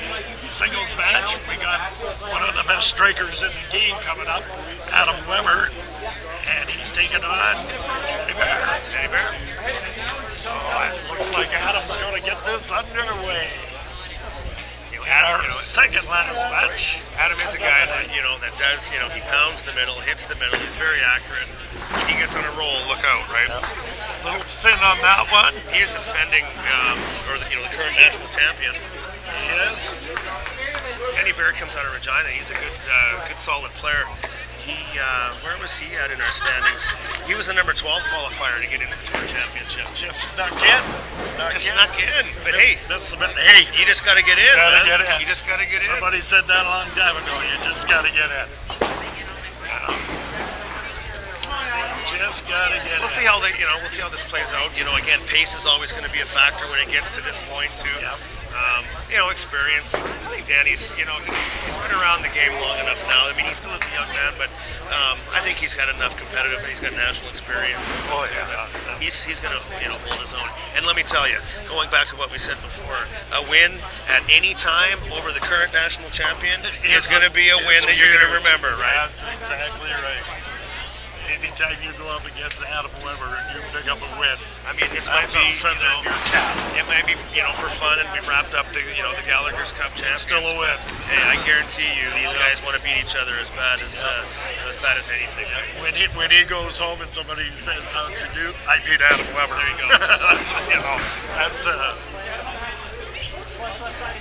So far, it looks like he's got a little pressure. He feels maybe a little, when he's missed the middle, a little tense. Maybe a little bit of, too much trying a little too hard.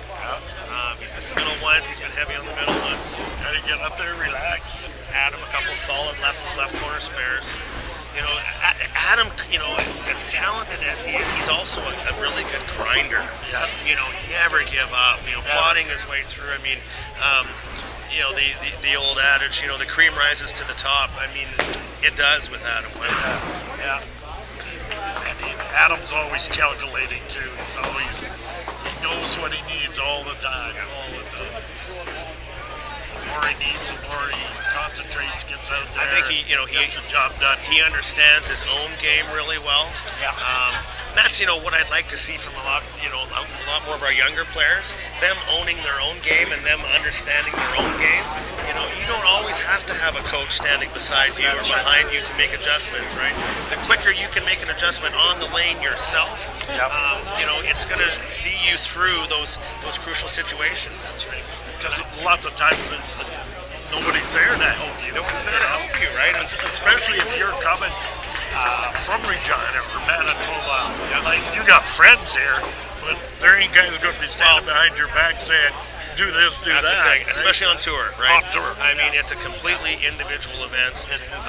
Everybody's trying to beat everybody. You're not likely going to have a lot of, you know, of your competitors Support. you know, support and giving you pointers, right? They'll cheer you on when you win and console you when you lose, but they're not going to help you along the way.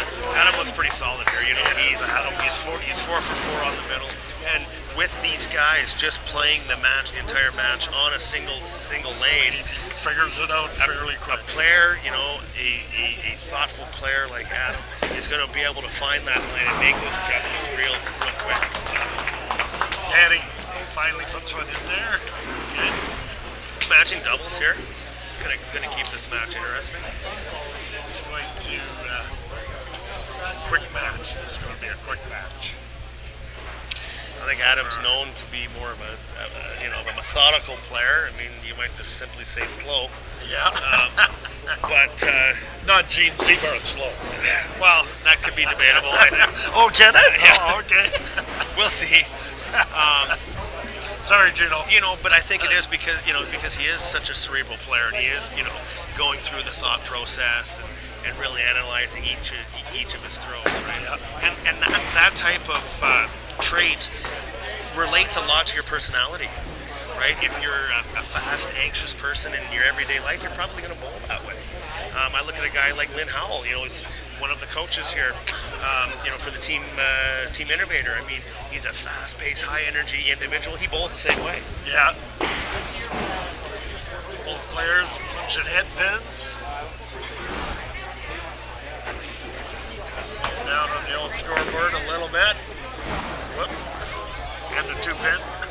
It's going to end their little run. You know, we didn't Yeah. quite get to that triple mark. We, you know, as we mentioned earlier, that you start adding up points when you start Just getting to the triples, right? Adam just cleaned up an 8.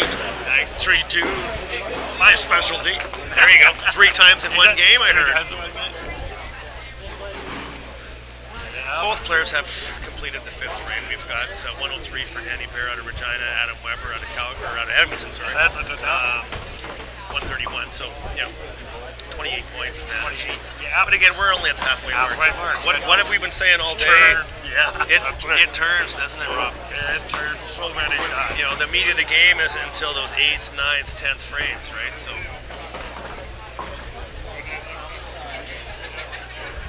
Adam, up there. Concentrating a little more. Like you say. methodical. Methodical, yes. A methodical approach. And we got aces. You know, that's our first set today. It is, I think, that is our first. Well, he just You know, cleaned up a split. people say that's a bad break. You know what? I say that's a head pin that turned into a good break. That's right. The eternal optimist that I always am, Robert. Yes. That's a good break off of a head pin. I tell so many people that you had a head pin, the 3 pins just fell over. You got a bonus. Maybe Hey, not you know a what? bonus, but We might see a spare of the aces here. nope. Whoa, that was close. He tried.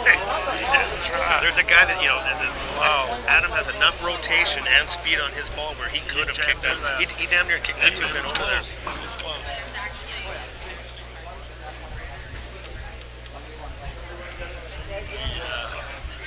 Well, what are we doing here? So We got a ball. Ball's coming back. Ball coming back to channel. Ball's coming back.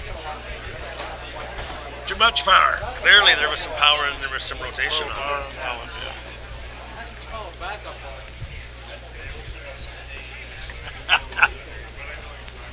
Yes, indeed it was a backup ball. You know, that's a big opening now for Danny. I mean, Adam opened 6. You know, he is only about 25, 28 points behind, but he has that strike in the 6th frame. Let's see if Danny A can take advantage. double here. It's a new game. Could certainly take advantage. It's a double. It's a new game. And he does. And he does. Wow, now we got to get Watch. We got to get Looking at Danny's body language too, man. He's got some confidence. He's got a little swagger back. feeling swagger, it. that young He's man. feeling it. He's feeling it. I got this. If you don't I have got swagger this. out here, you got it. You know, you ain't gonna laugh. You got to be confident in your game. In your game, you got to be confident. And you're not going to survive. There's Clutch. There they go. Being the champ he is, you know he's coming back. Well, he ain't gonna let anybody win. That's for sure. He's not going to give it to you. No. He's not going to give it to you. There's no gifts coming from Adam Weber. I mean, No. if you're gonna beat him, you're gonna have to hold him good. Oh, unforced error there. Yep. Especially on the double, you know, misses the chance at the triple count. Pressure. That's when it really starts adding up. Forced it a little bit and tossed it off to the side. Let's see. Adam does. Throws a double He can take here. control of this game right back here. Definitely. Here, Nate. And he did. And he did. You know, we were mentioning earlier, you know, throughout every individual match play game, there are certain frames of the game you need to throw a strike. And that was just one of them. And he needed one, and he missed, and Adam did not. And what a complete change. Yeah, just boom, boom. A complete reversal in the momentum of the game. Yeah, went from being pumped up and figured he had a shot at it to Adam working on 2 in a row. A little bit of a change here. Adam now taking the lead in the 9th frame. Danny was taking the lead in all of the frames. Now Adam's got up here. Gonna, you know, throws a triple here. This is ultimate pressure. You know, back on Danny. That could be the match, almost the match. And he did. He buried it. And he does. You know, that's his money shot. That's the right pocket shot. You can see the explosion on the pins. That's basically gonna seal it for him, I would think. The answer, good for him. Not quite the swagger. Not quite, no. We've seen back in the Slacked 7th off frame, a little right? bit, yeah. So Adam throws 1 here, and it's probably over. You know, we were talking about, you know, the meat of the game. Where's the meat of the game in these 8, 9, 9, 10? What happened in 8 for Danny? Open frame. Yeah. What happened in 8 for Adam? Strike. That Strike. changed it. Right. Strike at 9.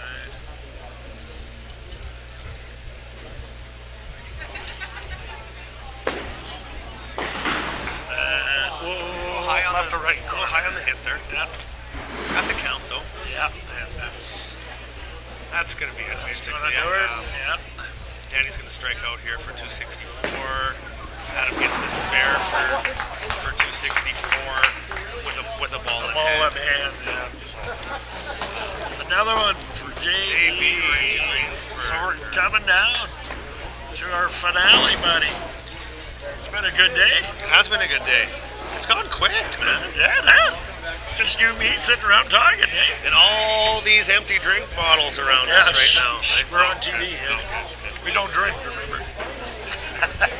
All right, let me mark that one down. Mark it down for JB. And JB coming up Ransberger. is our finale. Our 10-man baker. 10 men on one team, 9 men. Everybody bowls One one woman. frame.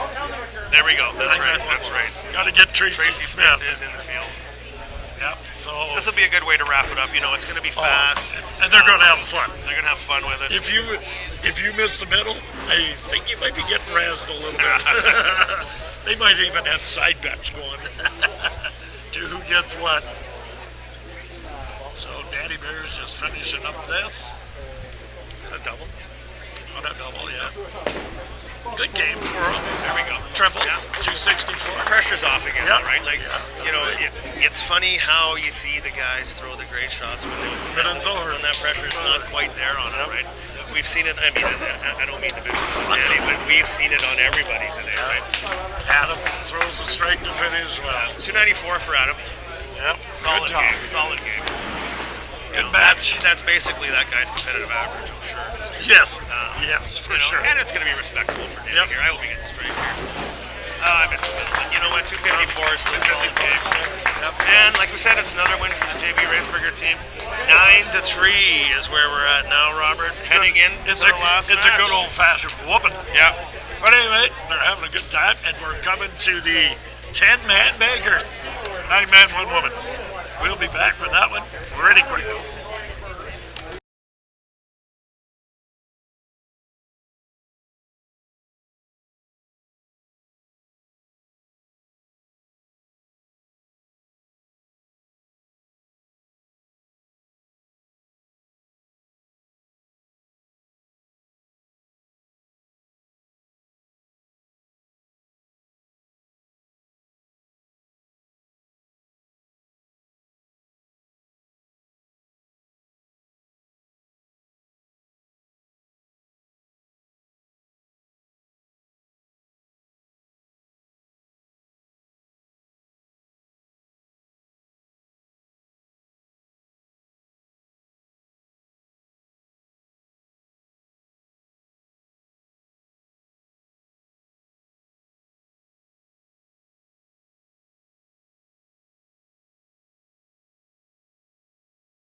Okay, here we go, Shell. This is it, the final match. We're back, round 4. We got one game in round 4. One game. What is it again?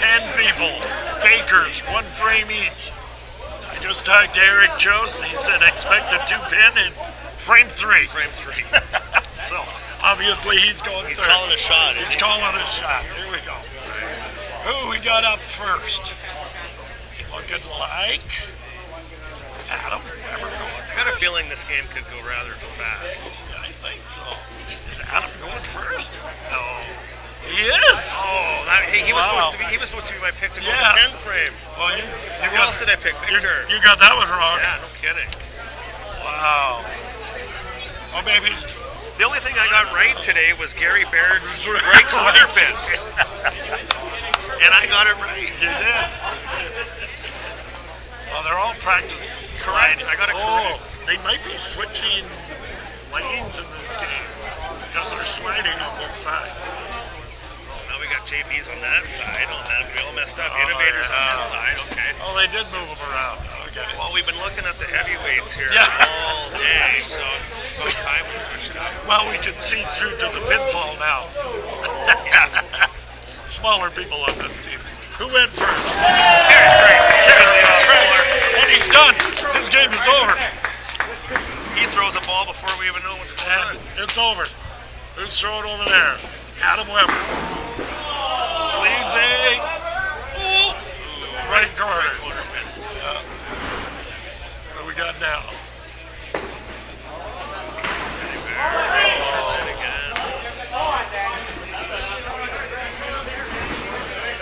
Adam Spears corner. So we're looking at it's either going to be 10-3, 9-4. What did you call it before? Good old-fashioned Whoopin'. whooping. Yeah. I left the word out. Family show. Danny Bear, what was he again? He was the number 12 qualifier. For big things out of him tomorrow. Dexter throws a strike. His game is over. Dexter was the number 4 qualifier, season total. Bullet in the 2 spot. Oh, we have Got Aaron Art. Aaron Art. Gets a chop. Coming up on the JB. Here comes Eric Jost. Oh, wow. Did he call it? It was the 3rd frame. Did he say 2-pin? He said 3rd frame. Here we go. 3rd frame, 2-pin. No way. Strike. Redeems himself. Hey, you know what? He may have had 2 or 3 bad balls, but he has had a lot of good balls. Yeah. You know what? Mark him down as a favorite. He's gonna get his buy into that second round. Second round to the final 8. I would watch him. I would watch him coming through. You let that guy get on a roll. And you know what? He's a local bowler here. Yeah. He is familiar with the lanes. He is familiar with the environment.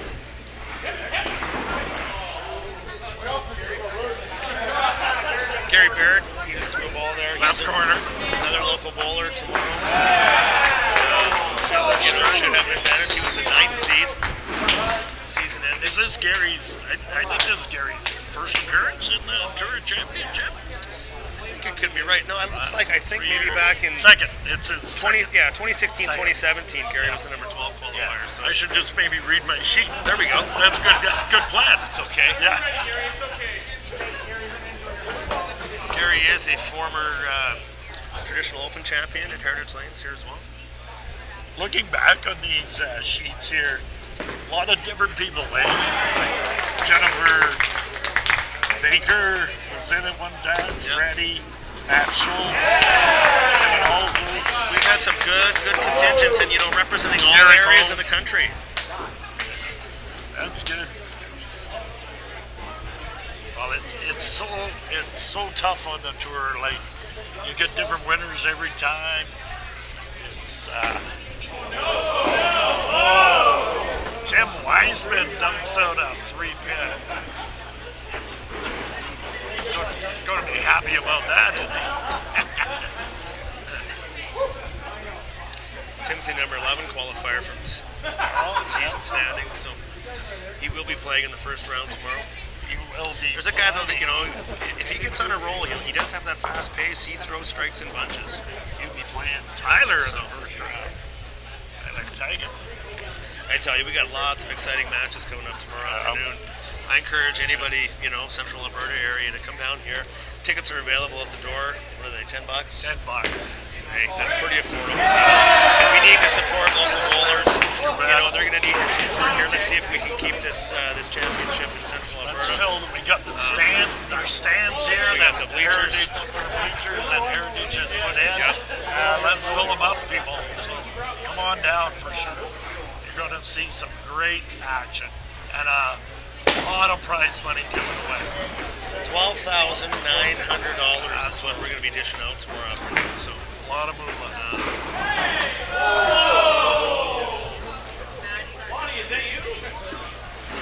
So we're through 5 frames here, Robert. Innovators 143, JB Rainsberger 149. So again, another closely contested match. Let's see if Johnny picks this corner.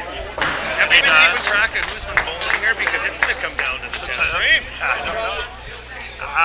Let's see.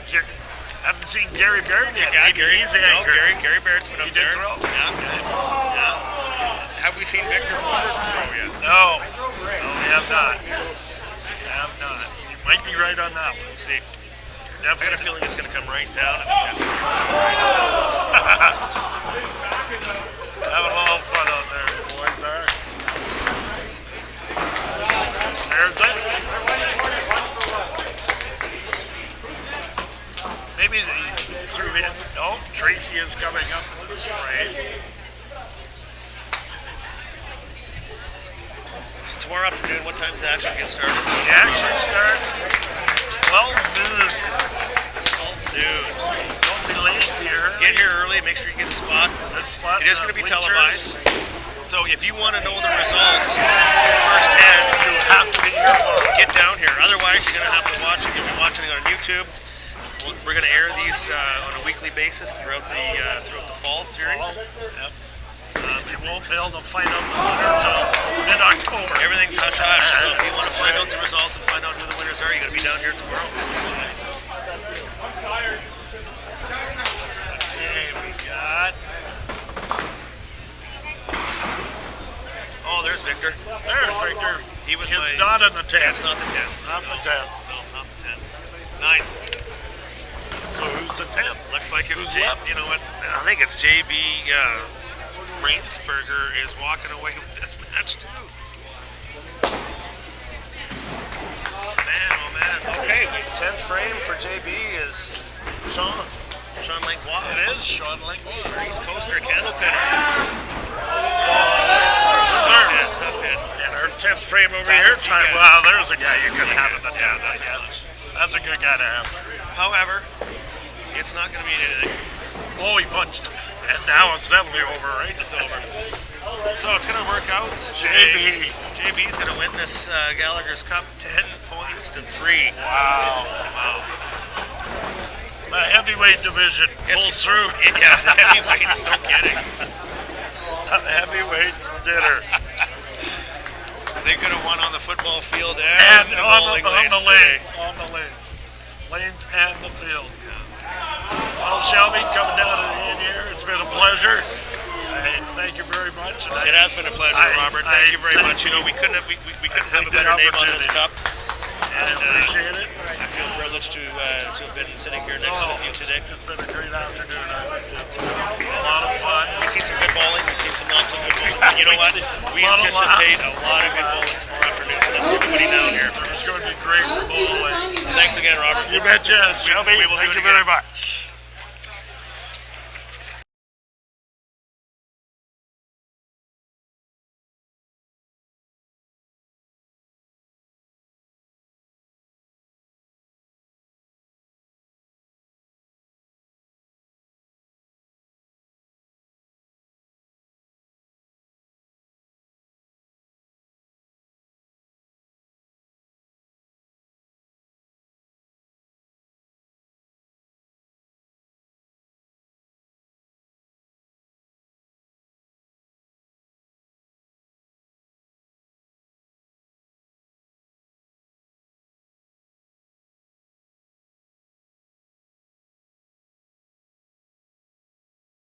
You guys all have a good time?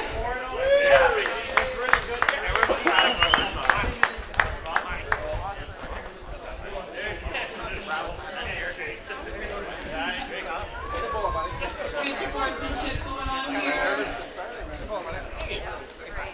So first of all, I'd like to actually thank Greg Gigliak for donating this trophy. So we'll be using that for a long while. I also have some other thank yous. Thank you to JB Rainsberger. Once you guys get on Facebook, you're going to have a few laughs, especially here. He has been hilarious. Just a few. With some comments. You've got some magic apparently. I'd also like to thank Aaron for helping us out with Innovator. That's amazing. We all appreciate it. A big round of applause for our sponsors. What do they do? I also want to thank the captains, Greg and Lynn and Daryl and Bruce. That's everybody. Thank you guys. It's really a super fun idea we came up with. We were talking about it one night and it just kind of came to fruition. So we're super excited about this. I also want to thank Robert and Shelby for doing our commentary, as well as Claire for taking care of the sound. I also want to thank you all for sitting here and watching this. I think it was super fun, and everyone that watched in the live feeds. We had about 60 people watching at a time when I was peeking at it, so that's super awesome. Let's hope more people can come join us next year, and I hope you guys are here tomorrow for us. So our winning team this year for the inaugural Gallaugher Cup is the team JV Rainsberger. Red team. Captain, come here.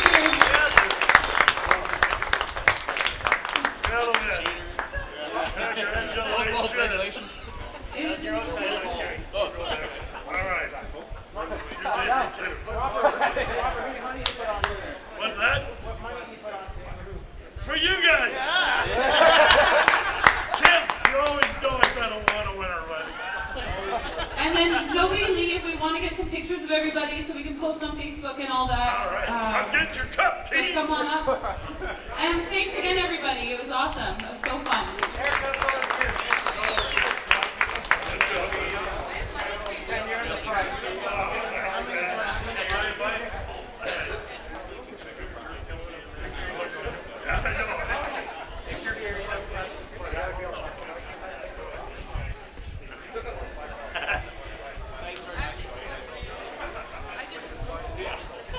That's cool.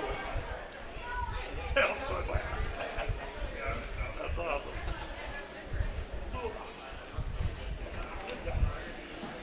Oh, I just want to also thank the Heritage Lane staff. They were doing all the computer and that. So let's get a round of applause for the staff tonight.